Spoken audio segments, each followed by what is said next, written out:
Get set. On your mark. Go.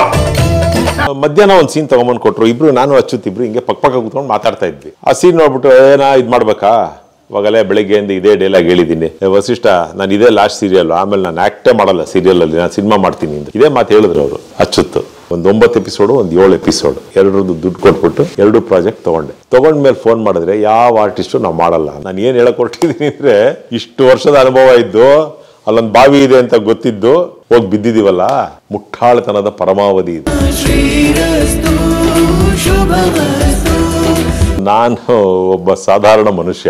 ನನಗೆ school days ಇಂದಾನೆ acting ಅನ್ನುವ ಒಂದು ಹುಚ್ಚಿತ್ತು, ಆಕ್ಟ್ ಮಾಡಬೇಕು ಅನ್ನೋ ಹುಚ್ಚು. ನಮ್ಮ ಸ್ಕೂಲಲ್ಲಿ ನಾನು ಓದ್ತಿದ್ದ ಸ್ಕೂಲ್ ಚೈಲ್ಡ್ ಡೆವಲಪ್ಮೆಂಟ್ ಇನ್ಸ್ಟಿಟ್ಯೂಟ್ ಅಂತ ಈಗಲೂ ಇದೆ ಶಂಕರ್ಪುರದಲ್ಲಿ. ಆ ಸ್ಕೂಲಲ್ಲಿ ಆಕ್ಟಿಂಗ್ಗೆ ಅಥವಾ ಈ ಸ್ಕೂಲ್ ಡೇ ಗಿಲ್ಡೇ ಮಾಡಿದಾಗ ನಾಟಕಗಳು ಮಾಡಿಸೋದು ಅದಕ್ಕೆಲ್ಲ ಭಾಳ ಒತ್ತು ಕೊಡೋರು. ನಾನು ಪ್ರತಿ ವರ್ಷ ಸಾಂಸ್ಕೃತಿಕ ಚಟುವಟಿಕೆಯಲ್ಲಿ ತೊಡಗಿಸ್ಕೊತಿದ್ದೆ ಆಗಿಂದ. 1977 ನಾನಿನ್ನ ಮರೆಯಲ್ಲಾರೆ ಶೂಟಿಂಗ್, ಚಾಮುಂಡೇಶ್ವರಿ ಸ್ಟುಡಿಯೋನಲ್ಲಿ ಶೂಟಿಂಗ್. ಅಣ್ಣವ್ರು ಇದ್ರು ಅಲ್ಲಿ. ನಮ್ಮ ಸ್ಕೂಲ್ಗೆ ಅವರು ಯಾರೋ ಮ್ಯಾನೇಜರ್ ಯಾರೋ ಬಂದರು ಅಂತ ಕಾಣುತ್ತೆ. ನಾನು ಚಿಕ್ಕ ಹುಡುಗ, 6ನೇ ಕ್ಲಾಸ್ ಓದ್ದ ಹುಡುಗ. ನಮಗೆ ಒಂದಷ್ಟು ಜನ ಹುಡುಗರು ಬೇಕು, ಸರಿ ನಮ್ಮ ಸ್ಕೂಲಲ್ಲಿ ಕಳಿಸ್ತೀವಿ ಅಂದರು. ಅವ್ರು ಸೆಲೆಕ್ಟ್ ಮಾಡಿದ ಹುಡುಗರು ನಾನು ಒಬ್ಬ ಇದ್ದೆ. ಆ ಸಿಹಿ ಮುತ್ತು ಸಿಹಿ ಮುತ್ತು ಇನ್ನೊಂದು ಹಾಡಿದೆಯಲ್ಲ, ಸಿಹಿ ಮುತ್ತು ಸಿಹಿ ಮುತ್ತು ಇನ್ನೊಂದು ಕೆನ್ನೆಗೆ ಗಲ್ಲಕ್ಕೆ ಮತ್ತೊಂದು, ಅದಕ್ಕೆ ನಮ್ಮ ಒಂದಷ್ಟು ಜನ ಹುಡುಗರನ್ನ ಕರ್ಕೊಂಡು ಹೋಗಿದ್ರು. ಅಲ್ಲಿ ನಾನು ಅವ್ರು ಹಾಕಿದ್ದ ಸೆಟ್ ಎಲ್ಲ ನೋಡಿದೆ. ಸೆಟ್ ಪೂರ್ತಿ ಸೆಟ್, ಎಸ್, ರೋಡು, ಆ ಫುಟ್ಪಾತು, ಮನೆಗಳು ಎಲ್ಲ ಸೆಟ್ ನೋಡಿದೆ. ನಾನು ಒಂಥರ ಯಾವುದೋ ಲೋಕದಲ್ಲಿ ಇದ್ದೀನಿ ಅನ್ನಿಸ್ಬಿಡ್ತು. ಆಮೇಲೆ ಅಣ್ಣವ್ರನ್ನ, ನಾನು ಇಷ್ಟುದ್ದ ಇದ್ದೆ, ಅವರು ಆಜಾನುಬಾಹು ಆಗಲೇ ಇಷ್ಟು ಹತ್ತಿರದಲ್ಲಿ ನೋಡಿದೆ ಅವ್ರನ್ನ. ಅವರು ಲಕ್ಷ್ಮಿ ಮೇಡಮ್ಮು ಎಲ್ಲರೂ ಇದ್ರು. ನಾನು ಚಿಕ್ಕ ಹುಡುಗ ಆಗ. ಅದನ್ನು ನೋಡಿದ ಮೇಲೆ ನನಗೆ ಆ್ಯಕ್ಟರ್ ಆದರೆ ಮಜಾ ಇರುತ್ತಲ್ವ, ನೋಡಿ ಹೆಂಗಿದೆ ಇದೆಲ್ಲ ಅನ್ನೋ ಒಂದು ಹುಚ್ಚು ಕಲ್ಪನೆ ಮನ್ಸಿಗೆ ಬಂತು. ಅದಾದ ಮೇಲೆ ಶೂಟಿಂಗ್ ಮುಗೀತು, ಬಂದ್ವಿ ಮನೆಗೆ. ಮತ್ತೆ ಸ್ಕೂಲು, ಪಾಠ, ಓದೋದು ಇಷ್ಟೇ ಇತ್ತು. ನಾನು SSLCನಲ್ಲಿ ಇದ್ದೆ. ನಾವು ಅವಾಗ ಚಾಮರಾಜಪೇಟೆಯಲ್ಲಿದ್ವಿ. ಆಗ ನಮ್ಮ ಚಿಕ್ಕಪ್ಪ GB ಕೋಟೆ ಅನಂತ್ ಅಂತ, ಈಗ ಅವ್ರಿಗೆ ನಾಟಕ ಅಕಾಡೆಮಿ ಪ್ರಶಸ್ತಿ ಬಂದಿದೆ. ಅವರು ಅಂತರಂಗ ಅಂತ ಒಂದು ಹವ್ಯಾಸಿ ರಂಗತಂಡದಲ್ಲಿ ಸಕ್ರಿಯವಾಗಿ ಅವ್ರನ್ನ ತೊಡಗಿಸ್ಕೊಂಡಿದ್ರು. ನಾಟಕಗಳು ಮಾಡೋದು, ನಾಟಕಗಳು ಬರೆಯೋದು ಎಲ್ಲ ಮಾಡ್ತಾಯಿದ್ರು. ಅವರು ನನ್ನನ್ನು ಒಂದಿನ ಬಾ ನನ್ನ ಜೊತೆಗೆ ಅಂದರು. ಎಲ್ಲಿಗೆ ಅಂದೆ. ಬಾರ ನನ್ನ ಜೊತೆ ಅಂದರು. ಸರಿ, ಚಿಕ್ಕಪ್ಪ ಕರೀತಾ ಇದ್ದಾರೆ, ಹೋಗದೆ ಇರೋಕ್ಕಾಗತ್ತಾ, ಸರಿ ನಡೀರಿ ಹೋಗೋಣ ಅಂತ ಅವ್ರ ಜೊತೆ ಹೋದೆ. ಅವ್ರು ನನ್ನ ಸೀದಾ ಕಲಾಕ್ಷೇತ್ರಕ್ಕೆ ಕರ್ಕೊಂಡೋದ್ರು. ಕಲಾಕ್ಷೇತ್ರದಲ್ಲಿ ತಾಲೀಮ್ ಕೊಠಡಿಗಳಿದೆ, ಶೆಡ್ಸ್ ಹಿಂದ್ಗಡೆ ಕಲಾಕ್ಷೇತ್ರದಿಂದ. ಒಂದು ಶೆಡ್ಡಲ್ಲಿ ಒಂದಷ್ಟು ಜನ ರೌಂಡಾಗಿ ಕೂತಿದ್ರು, ಯಾರೂ ಪರಿಚಯ ಇಲ್ಲ ನನಗೆ. ಯಾವುದೋ ನಾಟಕ ಓದ್ತಾ ಇದ್ರು, ನಾಟಕ ಮಾಡೋದಕ್ಕೆ ಅಂತ. ಅವಾಗ ಕ್ಯಾಸ್ಟಿಂಗ್ ನಡೀತಾ ಇತ್ತು. ನಾನು ಹೋಗಿ ಕೂತ್ಕೊಂಡೆ. ನನ್ನನ್ನು ಪರಿಚಯ ಮಾಡಿಸಿದ್ರು. ಇವನು ಶ್ರೀನಾಥ್ ಅಂತ ಎಲ್ರಿಗೂ ಪರಿಚಯ ಮಾಡಿಸಿದ್ರು. ಡೈರೆಕ್ಟ್ರು ನನಗೊಂದು ಸ್ಕ್ರಿಪ್ಟ್ ಕೊಟ್ಟರು, ಓದಿ ಅಂತ. ಸರ್ ನೀವು ನಂಬಲ್ಲ, ನಾನು ಹೆಂಗೆ ಓದಿದೆ ಅಂದರೆ, ಆ್ಯಸ್ ಇಫ್ ಆ ಸ್ಕ್ರಿಪ್ಟನ್ನ ನಾನು 5-6 ಸಲ ಓದಿದ್ದೀನಿ ಅನ್ನೋ ಥರ ಓದಿದೆ. ಅಷ್ಟು ಒಂದು ತಪ್ಪು ಮಾಡಿದೆ, ವಿತ್ ಇಂಟೋನೇಷನ್ಸ್ ಓದಿದೆ. ಫಸ್ಟ್ ಟೈಮ್ ನಾನು ಅಷ್ಟು ದೊಡ್ಡ ಜನಗಳ ಮಧ್ಯೆ ಕೂತು ಒಂದು ಸ್ಕ್ರಿಪ್ಟ್ ಓದ್ತಿದ್ದೀನಿ ಅನ್ನೋ ಭಾವನೆ ಕೂಡ ನನ್ನ ಮನಸ್ಸಿಗೆ ಬರಲಿಲ್ಲ. ನಿರರ್ಗಳವಾಗಿ ಓದ್ಕೊಂಡು ಹೋದೆ. ಎಲ್ಲ ಆಯಿತು. ಎಲ್ಲರೂ ರಾತ್ರಿ 8:45 ಅಷ್ಟೊತ್ತಿಗೆ ಡಿಸ್ಪರ್ಸ್ ಆದರು. ಅಂದರೆ ಎಲ್ಲ ಮುಗೀತು, ರಿಹರ್ಸಲ್ ಮುಗೀತು. ಡೈರೆಕ್ಟ್ರ್ ಆಮೇಲೆ ನಂಗೆ ಹೇಳಿದ್ರು, 2 ದಿನ ಮುಂಚೆ ಸಿಕ್ಕಿದ್ರೆ ನಿನ್ನ ಕೈಲೇ ಮೇಯ್ನ್ ರೋಲ್ ಮಾಡಿಸ್ತಿದ್ದೆ ಅಂತ. ಮೌಲ್ಯಗಳು ಅಂತ ನಾಟಕದ ಹೆಸರು. ಸರಿ ಆಯಿತು, ಯಾವುದೋ ಒಂದು ಇನ್ಸ್ಪೆಕ್ಟರ್ ಪಾತ್ರ ಕೊಟ್ಟರು, ಮಾಡ್ತೀನಿ ಮಾಡಿದೆ. ಮನೆಗೆ ಬಂದೆ. SSLC ಎಕ್ಸಾಮ್ ಮುಂದಿನ ವಾರ. ನಾಟಕದ ರಿಹರ್ಸಲ್ಗೆ ಹೋಗಿದ್ದೀನಿ, ಮನೇಲಿ ಹೇಳಿಲ್ಲ. ಏನು ಧೈರ್ಯ, ಎಲ್ಲ ಚಿಕ್ಕಪ್ಪ ಕರ್ಕೊಂಡು ಹೋಗಿದ್ದಾರೆ, ಎಲ್ಲ ಹೋಗಿದ್ದಾನೆ ಬರ್ತಾನೆ ಅಂತ. ನಮ್ಮ ಮನೇಲೂ 8:30 9 ಆದರೂ ನಾವು ಮನೆಗೆ ಬಂದಿಲ್ಲ. 9:45ಗೆ ನಾವು ಮನೆಗೆ ಬಂದ್ವಿ. ಎಲ್ಲೋಗಿದ್ದೆ ಅಂದರು ನಮ್ಮಪ್ಪ. ಏನು ಉತ್ತರ ಇಲ್ಲ. ನಾಟಕಕ್ಕೆ ಹೋಗಿದ್ದೆ ಅಂದರೆ ಕಪಾಳ ಕುಡಿತಾರೆ. ಆಮೇಲೆ ಬೈದರು, ಎಲ್ಲೋಗಿದ್ದೆ ಏನು ಅಂದರು. ಆಮೇಲೆ ಹೇಳಿದೆ ಹಿಂಗೆ ಅಂತ. ನನಗೂ ಬೈದರು, ನಮ್ಮ ಚಿಕ್ಕಪ್ಪಂಗೂ ಬೈದರು. ಎಕ್ಸಾಮ್ ಇದೆ, ಕರ್ಕೊಂಡೋಗಿದ್ಯಾ ನೀನು, ಹಂಗೆ ಹಿಂಗೆ ಅಂತ. ಸರಿ, ಆಮೇಲೆ ಆ ನಾಟಕ ಮಾಡಿದೆ. ಎಕ್ಸಾಮ್ ಆಯಿತು, ಆ ನಾಟಕನೂ ಮಾಡಿದೆ. ನಾಟಕದಲ್ಲಿ ಭಾಳ ಒಳ್ಳೆ ಹೆಸರು ಬಂತು. ಆ ನಂತರದಲ್ಲಿ ಅದೇ ತಂಡದಲ್ಲಿ ಒಬ್ಬ ಕಲಾವಿದಾಗಿ ನಾನು ಕಂಟಿನ್ಯೂ ಮಾಡಿಬಿಟ್ಟೆ. ಫಸ್ಟ್ PUC, ಸೆಕೆಂಡ್ PUC ಎಲ್ಲ ಹಂಗೆ ಕಂಟಿನ್ಯೂ ಮಾಡ್ಕೊಂಡು ಬಂದೆ. 87ನೇ ಇಸ್ವಿ ನಾಟಕ ಮಾಡೋಕ್ಕೆ ಶುರು ಮಾಡಿದ್ದು ನಾನು. ಅಂತರಂಗ ಅಂತ ತಂಡ, ಅಂಕಲ್ ಶ್ಯಾಮ್, ಕರೆಕ್ಟ್, ಅವ್ರ ತಂಡನೇ. 86, 87 ನಾಟಕ ಮಾಡೋಕ್ಕೆ ಶುರು ಮಾಡಿದೆ.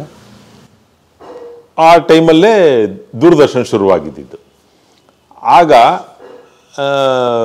ಸೊ ಯಾವಾಗ ನಾನು ನಾಟಕ ಮಾಡೋಕ್ಕೆ ಶುರು ಮಾಡಿದೆ, ಈ ಮ್ಯಾನೇಜರ್ಗಳು ಅವರು ಇವರೆಲ್ಲ ಅಲ್ಲಿ ಕಲಾಕ್ಷೇತ್ರಕ್ಕೆ ಬರೋರಲ್ಲ, ಆರ್ಟಿಸ್ಟ್ಗಳ ಅನ್ವೇಷಣೆಯಲ್ಲಿ ದೂರದರ್ಶನ ಶುರುವಾಗಿತ್ತು, ಕಲಾವಿದರು ಬೇಕು. ಸೊ TN ಸೀತಾರಾಮ್ ಅವರೊಂದು ಸೀರಿಯಲ್ಗೆ ಕಲಾವಿದರು ಹುಡುಕ್ತಾಯಿದ್ರು. ಬಂದರು, ನನ್ನನ್ನು ನೋಡಿದ್ರು, ನಾಳೆ ಬನ್ನಿ ಆಫೀಸ್ಗೆ ಅಂದರು. ಮಾರನೇ ದಿನ ಹೋದೆ ಆಫೀಸ್ಗೆ, TN ಸೀತಾರಾಮ್ ಅವರ ಆಫೀಸ್ಗೆ. ಸರಿ, ಸೀತಾರಾಮ್ ಸರ್ ನೋಡಿದ್ರು, ಮಾಡ್ಸಯ್ಯ ಅಂತ ಅವ್ರವ್ರು ಮಾತಾಡ್ಕೊಂಡಿದ್ದಾರೆ. ಅದರಲ್ಲಿ ಒಂದು ಪಾತ್ರ TP ಕೈಲಾಸಂ ಸಣ್ಣ ಕಥೆಗಳು ಅಂತ ಮಾಡಿದ್ರು ಸೀತಾರಾಮ್ ಅವರು. ಹಾಂ, ವಿಜಯ್ ಕಾಶಿ, TN ಸೀತಾರಾಮು, ನಾನು, 3 ಜನ ಪಾತ್ರ. ಸೀತಾರಾಮ್ ಸರು ಲಾಯರು, ಕಾಶಿ ಒಬ್ಬ ಕ್ಲೈಂಟು, ನಾನು ಲಾಯರ್ ಅಸಿಸ್ಟೆಂಟ್. ಜಿಂಕೆ ಪಾರ್ಕಲ್ಲಿ ಶೂಟಿಂಗು, ಕೆಂಪಾಮುದಿಕೆರೆ. ಅಲ್ಲಿಂದ ನಂದು ಆ್ಯಕ್ಟಿಂಗ್ ಕೆರಿಯರ್ ಶುರುವಾಯಿತು. ಅದೇ ಅವಾಗಲೇ ಹೇಳಿದ ಹಾಗೆ ಅರ್ಧ ದಿವಸ ಕೆಲಸಕ್ಕೆ ಆಫೀಸ್ ಮಾಡ್ತಿದ್ದೆ, ಅರ್ಧ ದಿವಸ ಶೂಟಿಂಗ್ ಹೋಗ್ತಿದ್ದೆ. ಅದರಲ್ಲಿ ಆಗಲೇ ಸುಮಾರು ದುಡ್ಡು ಕಳ್ಕೊಂಡೆ. ಇದಾಗಲ್ಲ ನನ್ನ ಕೈಲಿ ಅಂತ ಬಿಟ್ಟು ಪೂರ್ಣ ಪ್ರಮಾಣದಲ್ಲಿ ಆ್ಯಕ್ಟಿಂಗಿಗೆ ಬಂದೆ. ಚೆನ್ನಾಗಿ ನಡೀತಾಯಿತ್ತು. ಚೆನ್ನಾಗಿ ನಡೀತಿತ್ತು ಅಂದರೆ ಆಗೆಲ್ಲ ನೀವು ಕೇಳಿದ್ರೆ ಗಾಬರಿ ಆಗ್ಬಿಡ್ತೀರಾ. 300 ರೂಪಾಯಿ ಪೇಮೆಂಟು, ಅರ್ಧ ದಿವಸ ಹೋದ್ರೆ 150 ರೂಪಾಯಿ ಪೇಮೆಂಟು, ಹಂಗಿತ್ತು. 500 ರೂಪೀಸ್ ಪೇಮೆಂಟು, ಅರ್ಧ ದಿವಸ ಹೋದರೆ 250 ಪೇಮೆಂಟು. ಅವ್ರು ಪ್ಲ್ಯಾನ್ ಮಾಡಿ ಅರ್ಧ ದಿವಸಕ್ಕೆ ಕರೆಸೋರು. ಯಾವ ಕಲಾವಿದ್ರು ಅಂದರೆ ತೀರಾ ಮೇಜರ್ ಕ್ಯಾರೆಕ್ಟರ್ ಮಾಡೋರು, ಬೆಳಿಗ್ಗೆಯಿಂದ ರಾತ್ರಿವರೆಗೂ ಇರಲೇಬೇಕಾದ ಅನಿವಾರ್ಯತೆ ಇರೋ ಕಲಾವಿದ್ರನ್ನ ಇಟ್ಕೊಳ್ಳೋರು. ಇಲ್ಲದೇ ಇದ್ದರೆ ಅರ್ಧ ದಿವಸ 2 ಗಂಟೆಗೆ ಬನ್ನಿ, ಅಥವಾ ಬೆಳಿಗ್ಗೆ 9 ಗಂಟೆಗೆ ಬನ್ನಿ, 12 ಗಂಟೆಗೆ ಕಳಿಸ್ಬಿಡೋರು. ಆ ಥರ ಮಾಡೋರು. ಹಾಗೆ ಮಾಡ್ಕೊಂಡು ಸಿಂಗಲ್ ಎಪಿಸೋಡು, 13 ಎಪಿಸೋಡ್ಸು ಅದೆಲ್ಲ ಮಾಡ್ಕೊಂಡು ಮೆಗಾ ಸೀರಿಯಲ್ಲು ಎಲ್ಲ ಆಗಿ ಈಗ ಹೆಚ್ಚು ಕಮ್ಮಿ 183-184 ಸೀರಿಯಲ್ ಕಂಪ್ಲೀಟ್ ಆಯಿತು. ಒಂದು 25-27 ಸಾವಿರ ಎಪಿಸೋಡ್ಸ್ ಕಂಪ್ಲೀಟ್ ಆಯಿತು. ಒಂದು ಖುಷಿ ಏನಂದರೆ, ನನ್ನ ಈ ಸುದೀರ್ಘವಾದ ಜರ್ನಿನಲ್ಲಿ ಎಲ್ಲ ಥರದ ಪಾತ್ರನೂ ಮಾಡಿಬಿಟ್ಟಿದ್ದೀನಿ. ಕಿರುತೆರೆಯಲ್ಲಿ ಎಲ್ಲ ಥರದ ಪಾತ್ರನೂ. ದುಃಖ ಏನು ಅಂದರೆ, ನಾನೇನು ಭಾಳ ದೊಡ್ಡ ನಟ ಅಲ್ಲ. ನನಗೆ ಕೊಡುವ ಪಾತ್ರಕ್ಕೆ ನ್ಯಾಯ ಒದಗಿಸುವಂಥ ಅಷ್ಟರ ಮಟ್ಟಿಗೆ ವಿವೇಚನೆ ಇರೋ ಒಬ್ಬ ಕಲಾವಿದ ನಾನು. ನನಗೊಂದು ಪಾತ್ರ ಕೊಡ್ತಾರೆ, ಆ ಪಾತ್ರಕ್ಕೆ ಏನು ಜಸ್ಟಿಫಿಕೇಷನ್ ಕೊಡಬೇಕೋ ಅದನ್ನು ಕೊಡ್ತಾ ಬಂದಿದ್ದೀನಿ. ನನಗೆ ಸಿನಿಮಾದಲ್ಲಿ ಅವಕಾಶ ಇಲ್ಲ. ದುರಂತ. ನಾನು ಭಾಳ ಬೆರಳೆಣಿಕೆ ಸಿನಿಮಾ ಮಾಡಿದ್ದೀನಿ, ಅದು ಯಾವುದ್ರಲ್ಲೂ ರೆಕಗ್ನೈಸಬಲ್ ಕ್ಯಾರೆಕ್ಟರ್ ಮಾಡಿಲ್ಲ. ಅಂದರೆ ಇವರು ಆ ಸಿನಿಮಾದಲ್ಲಿ ಅದ್ಭುತವಾದ ಪಾತ್ರ ಮಾಡಿ ಅಂದರೆ ಆ ಥರದ್ದು ಬ್ರೇಕ್ ಎಲ್ಲೂ ಸಿಕ್ಕಿಲ್ಲ. ಮೊನ್ನೆ ಟಗರು ಪಲ್ಯ ಮಾಡಿದೆ, ಅದು ಒಳ್ಳೆ ಪಾತ್ರ, ರೆಕಗ್ನೈಸ್ ಮಾಡಿದ್ರು ಜನ. ಹುಡುಗನ್ ತಂದೆ ಈಗಲೇ ಹೋಗಿ ಬೀಗರ್ಗೆ ಒಂದು ಮಾತು ಹೇಳ್ಬಿಡ್ತೀನಿ. ಬೀಗರ್ಗೆ ಯಾಕೆ, ಊರ್ನವ್ರಿಗೆಲ್ಲ ಹೋಗಿ ಹೇಳ್ಬಿಡಿ. ರೆಕಗ್ನೈಸ್ ಮಾಡಿದ್ರು, ಆದ್ರೆ ಅದರಿಂದ ಬ್ರೇಕ್ ಸಿಕ್ಲಿಲ್ಲ. ಆಮೇಲೆ ಕೌಸಲ್ಯ ಸುಪ್ರಜಾರಾಮಲ್ಲಿ ಮಾಡಿದೆ, ಶಶಾಂಕ್ ಅವ್ರದ್ದು. ಬಚ್ಚನ್ನಲ್ಲಿ ಮಾಡಿದೆ. ಸೊ ಭಗವದ್ಗೀತೆನಲ್ಲಿ ಮಾಡಿದೆ, GV ಅಯ್ಯರ್, ಶಂಕರಾಚಾರ್ಯ, ಇದು ಭಗವದ್ಗೀತೆ ಸಿನಿಮಾದಲ್ಲಿ ಮಾಡಿದೆ, ಸಂಸ್ಕೃತ ಸಿನಿಮಾ. ಹಿಂದಿ ಸೀರಿಯಲಲ್ಲಿ ಆ್ಯಕ್ಟ್ ಮಾಡಿದ್ದೀನಿ, ತಮಿಳ್ ಸೀರಿಯಲಲ್ಲಿ ಆ್ಯಕ್ಟ್ ಮಾಡಿದ್ದೀನಿ. ಬಟ್ ಸಿನಿಮಾದಲ್ಲಿ ನಮ್ಮ ಜನಕ್ಕೆ ನಾನು ಇನ್ನೂ ಕಾಣಿಸಿಲ್ಲ ಅಂತ ಕಾಣುತ್ತೆ. ನಾನು ಇರುವಾಗಲೇ ಕಾಣಿಸಿದ್ರು ಓಕೆ, ಹೋದ್ಮೇಲೆ ಪಾಪ ಅವನೊಬ್ಬ ಇದ್ದ ಒಳ್ಳೆ ಆರ್ಟಿಸ್ಟ್ ಅಂತ ಅವ್ರು ಅನ್ಕೋಬಾರ್ದು. ಸೊ ಇದೊಂದು ನೋವಿದೆ, ಗೊತ್ತಿಲ್ಲ. ಅಲ್ಲ, ಈಗ ಭಾಳ ಜನ ಕಿರುತೆರೆಯಿಂದ ಮುಂದೆ ಸ್ಟಾರ್ಗಳಾದವರು ಇದ್ದಾರೆ. ಕಿರುತೆರೆಯಿಂದ ಪೋಷಕ ಕಲಾವಿದರು, ದೊಡ್ಡ ಪೋಷಕ ಕಲಾವಿದರು ಸಿನಿಮಾದಲ್ಲೇ ಇದ್ದಾರೆ. ಸರ್, ಒಂದೇನು ಗೊತ್ತಾ, ನಾನು ಅನ್ಕೊಂಡಿರೋದು ನನ್ನದು ಕೆಟ್ಟ ಅಭ್ಯಾಸನೋ ಅಥವಾ ದೌರ್ಬಲ್ಯನೋ ಗೊತ್ತಿಲ್ಲ. ಶೂಟಿಂಗ್ ಇಲ್ಲದೆ ಆದರೆ ನಾನು ಯಾವ ಡೈರೆಕ್ಟರ್ನಾಗಲಿ ಪ್ರೊಡ್ಯೂಸರ್ನಾಗಲಿ ಹೋಗಿ ಮೀಟ್ ಮಾಡಲ್ಲ ಸರ್. ಅದನ್ನು ಎಕ್ಸ್ಪೆಕ್ಟ್ ಮಾಡ್ತಾರೆ ಅಂತ ಕಾಣುತ್ತೆ ನಮ್ಮ ಜನ. ಅವ್ರ ಜೊತೆನೇ ಇರಬೇಕು, ಅವ್ರು ಹೇಳಿದ್ದನ್ನು ಮಾಡಬೇಕು ಅಂಥವ್ರಿಗೆ ಸಿಗ್ಬೋದೇನೋ, ಗೊತ್ತಿಲ್ಲ ನನಗೆ. ಬಟ್ ನನಗೆ ಅದು ಅಭ್ಯಾಸ ಇಲ್ಲ. ನಂಗೆ ಶೂಟಿಂಗ್ ಇಲ್ಲದೆ ಮನೇಲೇ ಇರ್ತೀನಿ, ಎಲ್ಲೂ ಹೋಗಲ್ಲ. ಸುಮ್ಮನೆ ಫೋನ್ ಮಾಡು, ಫಾಲೋ ಮಾಡು, ಯಾರಿಗೂ ಮಾಡಲ್ಲ. ಇಷ್ಟು ವರ್ಷ ಯಾರಿಗೂ ಮಾಡಿಲ್ಲ ನಾನು. ನಾನು ಅಚ್ಯುತ್ ಅವರು ಇಬ್ಬರು, ಕಲಾಗಂಗೋತ್ರಿ ಮಂಜು ಅವ್ರದ್ದು ಅಮೃತಗಳಿಗೆ ಅಂತ ಒಂದು ಸೀರಿಯಲ್ ಆ್ಯಕ್ಟ್ ಮಾಡ್ತಾ ಇದ್ವಿ, ETV. ಸೀರಿಯಲ್ ಶೂಟಿಂಗ್ ನಡೀತಾ ಇತ್ತು. ಇಲ್ಲೇ ರಾಜಾಜಿನಗರದಲ್ಲಿ ಶೂಟಿಂಗ್ ನಡೀತಾ ಇದ್ದಿದ್ದು. ಬೆಳಿಗ್ಗೆಯಿಂದ ಮಾಡ್ತಾ ಇದ್ವಿ ಸೀನು. ಮಧ್ಯಾಹ್ನ ಒಂದು ಸೀನ್ ತೊಗೊಂಬಂದು ಕೊಟ್ಟರು. ಇಬ್ಬರು, ನಾನು ಅಚ್ಯುತ್ ಇಬ್ಬರು ಹಿಂಗೆ ಪಕ್ಕ ಕೂತ್ಕೊಂಡು ಮಾತಾಡ್ತಾ ಇದ್ವಿ. ಆ ಸೀನ್ ನೋಡ್ಬಿಟ್ಟು ಇದು ಮಾಡಬೇಕಾ, ಇವಾಗಲೇ ಬೆಳಗ್ಗೆಯಿಂದ ಇದೇ ಡೈಲಾಗ್ ಹೇಳಿದ್ದೀನಿ, ವಸಿಷ್ಠ ನಾನು ಇದೇ ಲಾಸ್ಟ್ ಸೀರಿಯಲ್ಲು, ಆಮೇಲೆ ನಾನು ಆ್ಯಕ್ಟೇ ಮಾಡಲ್ಲ ಸೀರಿಯಲಲ್ಲಿ, ನಾನು ಸಿನಿಮಾ ಮಾಡ್ತೀನಿ ಅಂದರು. ಇದೇ ಮಾತು ಹೇಳಿದ್ರು ಅವರು, ಅಚ್ಯುತ್. ಅದಾದಮೇಲೆ ಪ್ರೀತಿ ಇಲ್ಲದ ಮೇಲೆ ಒಂದು ಆ್ಯಕ್ಟ್ ಮಾಡಿದ್ರು ಅವರು. ಅದ್ಭುತವಾದ ರೋಲ್ ಅದು. ಅನಂತನಾಗು ಅವರೆಲ್ಲ ಇದ್ರಲ್ಲ, ಅದೊಂದು ಮಾಡಿದ್ರು, ಅದೇ ಲಾಸ್ಟ್. ಅದಾದಮೇಲೆ ಡೈರೆಕ್ಟ್ ಸಿನಿಮಾ ಕೊಟ್ಟೋದ್ರು. ಅಂದರೆ ನಾನು ಏನು ಹೇಳಕ್ಕೆ ಹೊರಟಿದ್ದೀನಿ ಅಂದರೆ, ಆವಾಗ ಅವರು ಆ ಗಟ್ಟಿ ನಿರ್ಧಾರ ತೊಗೊಂಡ್ರು ಅಚ್ಯುತ್ ಅವರು. ನಾನು ಇನ್ಮೇಲೆ ಸೀರಿಯಲ್ ಮಾಡಲ್ಲ, ಸಾಕು ನಂಗೆ ಸೀರಿಯಲ್, ನಾನು ಸಿನಿಮಾ ಮಾಡ್ತೀನಿ ಅಂತ. ಆ ಗಟ್ಟಿ ನಿರ್ಧಾರ ತೊಗೊಳಕ್ಕೆ ನನಗಾಗಲಿಲ್ಲ. ಭಯ, ಜೀವನ ಹೇಗೆ, ಮದುವೆ ಆಗಿತ್ತು, ಮಗ, ಹೇಗೆ ಬದುಕು, ಆ್ಯಕ್ಟಿಂಗ್ ನಂಬ್ಕೊಂಡು ಬದುಕೋದು ಭಾಳ ಕಷ್ಟ. ಕೆಲಸ ಇದ್ರೆ ಕೈ ತುಂಬ ಇರುತ್ತೆ, ಇಲ್ಲದಾದ್ರೆ ಯಾರು ನಿಮ್ಮನ್ನು ತಿರುಗಿ ಕೂಡ ನೋಡಲ್ಲ. ಹೆಂಗೆ ಅಂತ ಹೆದರ್ಬಿಟ್ಟೆ ನಾನು. ಇವತ್ತು ಅಚ್ಯುತ್ ಅವರು ಅದ್ಭುತವಾಗಿದ್ದಾರೆ. ಅಲ್ಲ, ನಾನು ಚೆನ್ನಾಗಿದ್ದೀನಿ, ಇಲ್ಲ ಅಂತಲ್ಲ. ನನಗೆ ಬೇಕಾದ ಪಾತ್ರಗಳನ್ನು ಬೇಕಾದ ರೀತಿಯಲ್ಲಿ ಕಿರುತೆರೆಯಲ್ಲಿ ಮಾಡಿದ್ದೀನಿ. ಪ್ರತಿದಿನ ಪ್ರತಿ ಮನೆಗೆ ಹೋಗ್ತೀನಿ. ಇವತ್ತು ನಾನು ಆ್ಯಕ್ಟ್ ಮಾಡಿರೋ 3 ಸೀರಿಯಲ್ಗಳು ಆನ್ ಏರ್ ಇದೆ. ಆಮೇಲೆ 3ರಲ್ಲೂ ಡಿಫ್ರೆಂಟ್ ಪಾತ್ರಗಳು. ನಮ್ಮ ಕಾಲೇಜಲ್ಲ, ನೋ ವೇ, ಚಾನ್ಸೇ ಇಲ್ಲ. ಸುವರ್ಣ ಒಂದು ಬರ್ತಾ ಇದೆ, ಕಾವೇರಿ ಕನ್ನಡ ಮೀಡಿಯಂ, ಅದ್ಭುತವಾಗಿದೆ. ಒಬ್ಬ ವಿಧೇಯಕ ಮಗ, ಅಮ್ಮ ಏನು ಹೇಳ್ತಾರೋ ಅದನ್ನು ಕೇಳೋವಂಥ ಮಗ, ಹೆಂಡತಿ ಕಾಲೆಳೆಯೋ ಗಂಡ, ತುಂಬ ಅದ್ಭುತವಾದ ಪಾತ್ರ. ಝೀನಲ್ಲಿ ಒಂದು ಬರ್ತಾ ಇದೆ, ಶ್ರೀರಸ್ತು ಶುಭಮಸ್ತು ಅಂತ. ಜುಗ್ಗ ಅಂದರೆ ಜುಗ್ಗ, ₹1 ಕೊಡ್ಬೇಕಾದ್ರೂ 100 ಸಲ ಯೋಚನೆ ಮಾಡೋವಂಥ ಜುಗ್ಗ. ಕಲರ್ಸಲ್ಲಿ ಒಂದು ಬರ್ತಿದೆ, ಕರಿಮಣಿ ಅಂತ. ಅದರಲ್ಲಿ ಒಬ್ಬ ಸ್ಟ್ರಿಕ್ಟ್ ಪ್ರಿನ್ಸಿಪಲ್. 3 ಇಡಿಯಟ್ಸ್ ಬೊಮ್ಮನಿರಾನಿ ಇದ್ರಲ್ಲ, ಗೆಟಪ್, ಆ ಗೆಟಪ್ ಇದೆ ಆ ಕ್ಯಾರೆಕ್ಟರ್. ಮುಂದಿನ ದಿನಗಳಲ್ಲಿ ನೀನ್ ಏನೇ ತಪ್ಪು ಮಾಡಿದ್ರು ನಾನು ಅದನ್ನ ಕ್ಷಮಿಸ್ತೀನಿ ಅಂತ ತಿಳ್ಕೊಬೇಡ. ಸೊ ನಾನು ಹೇಳೋದಕ್ಕೆ 3 different serial, 3 different directors, 3 different ಪಾತ್ರಗಳು, 3 ಡಿಫ್ರೆಂಟ್ ಗೆಟಪ್ಪು. ನಾನು ಅವಾಗಲೇ ಹೇಳಿದಾಗೆ ನನಗೆ ಅನ್ನಿಸಿದ್ದನ್ನು ನನಗೆ ಖುಷಿ ಕೊಡೋ ಥರ ನಾನು ಆ್ಯಕ್ಟ್ ಮಾಡ್ತೀನಿ. ಆಮೇಲೆ ನನ್ನ ಕೆಪಾಸಿಟಿ ಗೊತ್ತಿರೋ ನಿರ್ದೇಶಕರು ನನ್ನನ್ನು ಹಿಡಿಯಲ್ಲ. ಅವ್ನು ಮಾಡ್ತಾನೆ, ಪಾತ್ರಕ್ಕೆ ನ್ಯಾಯ ಒದಗಿಸ್ತಾನೆ ಅಂತ ಗೊತ್ತಿರುತ್ತಲ್ಲ, ನನ್ನನ್ನು ನೀನು ಹಿಂಗೆ ಮಾಡು ಹಾಗೆ ಮಾಡು ಅಂತ ಹಿಡಿಯಲ್ಲ, ಬಿಡ್ತಾರೆ ಆ್ಯಕ್ಟ್ ಮಾಡು ಅಂತ. ಬಟ್ ಈ ಅವಕಾಶ ಅಲ್ಲಿ ಸಿಕ್ಕಿಲ್ವಲ್ಲ ಅನ್ನೋ ಒಂದು ಕೊರಗಿದೆ ಅಷ್ಟೇ. ಅದೇನು ದೊಡ್ಡ ನನ್ನ ಜೀವನಕ್ಕೇನು ಬದಲಾವಣೆ ತರಲ್ಲ. ಇಷ್ಟು ವರ್ಷ ಮಾಡ್ಕೊಂಬಂದಿದ್ದೀನಿ. ಈಗೇನೋ ನನಗೆ ಕೊಟ್ಬಿಟ್ರೆ ಯಾರೋ ನನಗೇನು ಹೀರೋ ರೋಲ್ ಕೊಡಲ್ಲ. But I can be A good substitute for anybody for that matter. ಒಂದು ಪೋಷಕ ಪಾತ್ರದಲ್ಲಿ ಯಾರಿಗಾದರೂ ಒಬ್ಬ ಒಳ್ಳೆ ರಿಪ್ಲೇಸ್ಮೆಂಟ್ ಆ್ಯಕ್ಟರ್ ಆಗಿ ನಾನು ಇರಬಹುದು. ಅದು ಎಲ್ಲದಕ್ಕೂ ಇಲ್ಲಿ ಇರಬೇಕಲ್ಲ ಸರ್.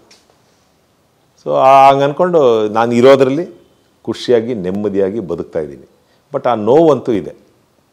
ಆ ಯಾವ್ದಾರ ಒಂದು ಸಿನಿಮಾ ಬರ್ತಿರುವಾಗ ಆ ಪಾತ್ರ ನೋಡಿದಾಗ ನಾನು ಮಾಡಿದ್ದೀನಿ, ಹಿಂಗೆ ಮಾಡ್ಬೋದಾಗಿತ್ತು ಅಂತ ಇವತ್ತು ನಾನು ಸಿನಿಮಾ ನೋಡುವಾಗ ಅನ್ಕೋತೀನಿ. ಯಾವುದೇ ಭಾಷೆ ಇರ್ಬೋದು, irrespective of languages, Kannada, Tamil, Telugu, Hindi, ಇದು ಎಲ್ಲ ನಾನು ಮಾಡಿದ್ದಿದ್ರೆ ನೋಡು, ಆ ಪಾತ್ರಕ್ಕೆ ನಾನು ಈ ಥರ ಮಾಡ್ತಿದ್ದೆ, ಬಾಡಿ ಲ್ಯಾಂಗ್ವೇಜ್ ಹಿಂಗಿರೋದು, ನಾನು ಹಿಂಗೆ ಮಾಡ್ತಿದ್ದೆ ಅಂತ ಅನ್ಸತ್ತೆ. But all in the game, all in the life ಅಷ್ಟೇ.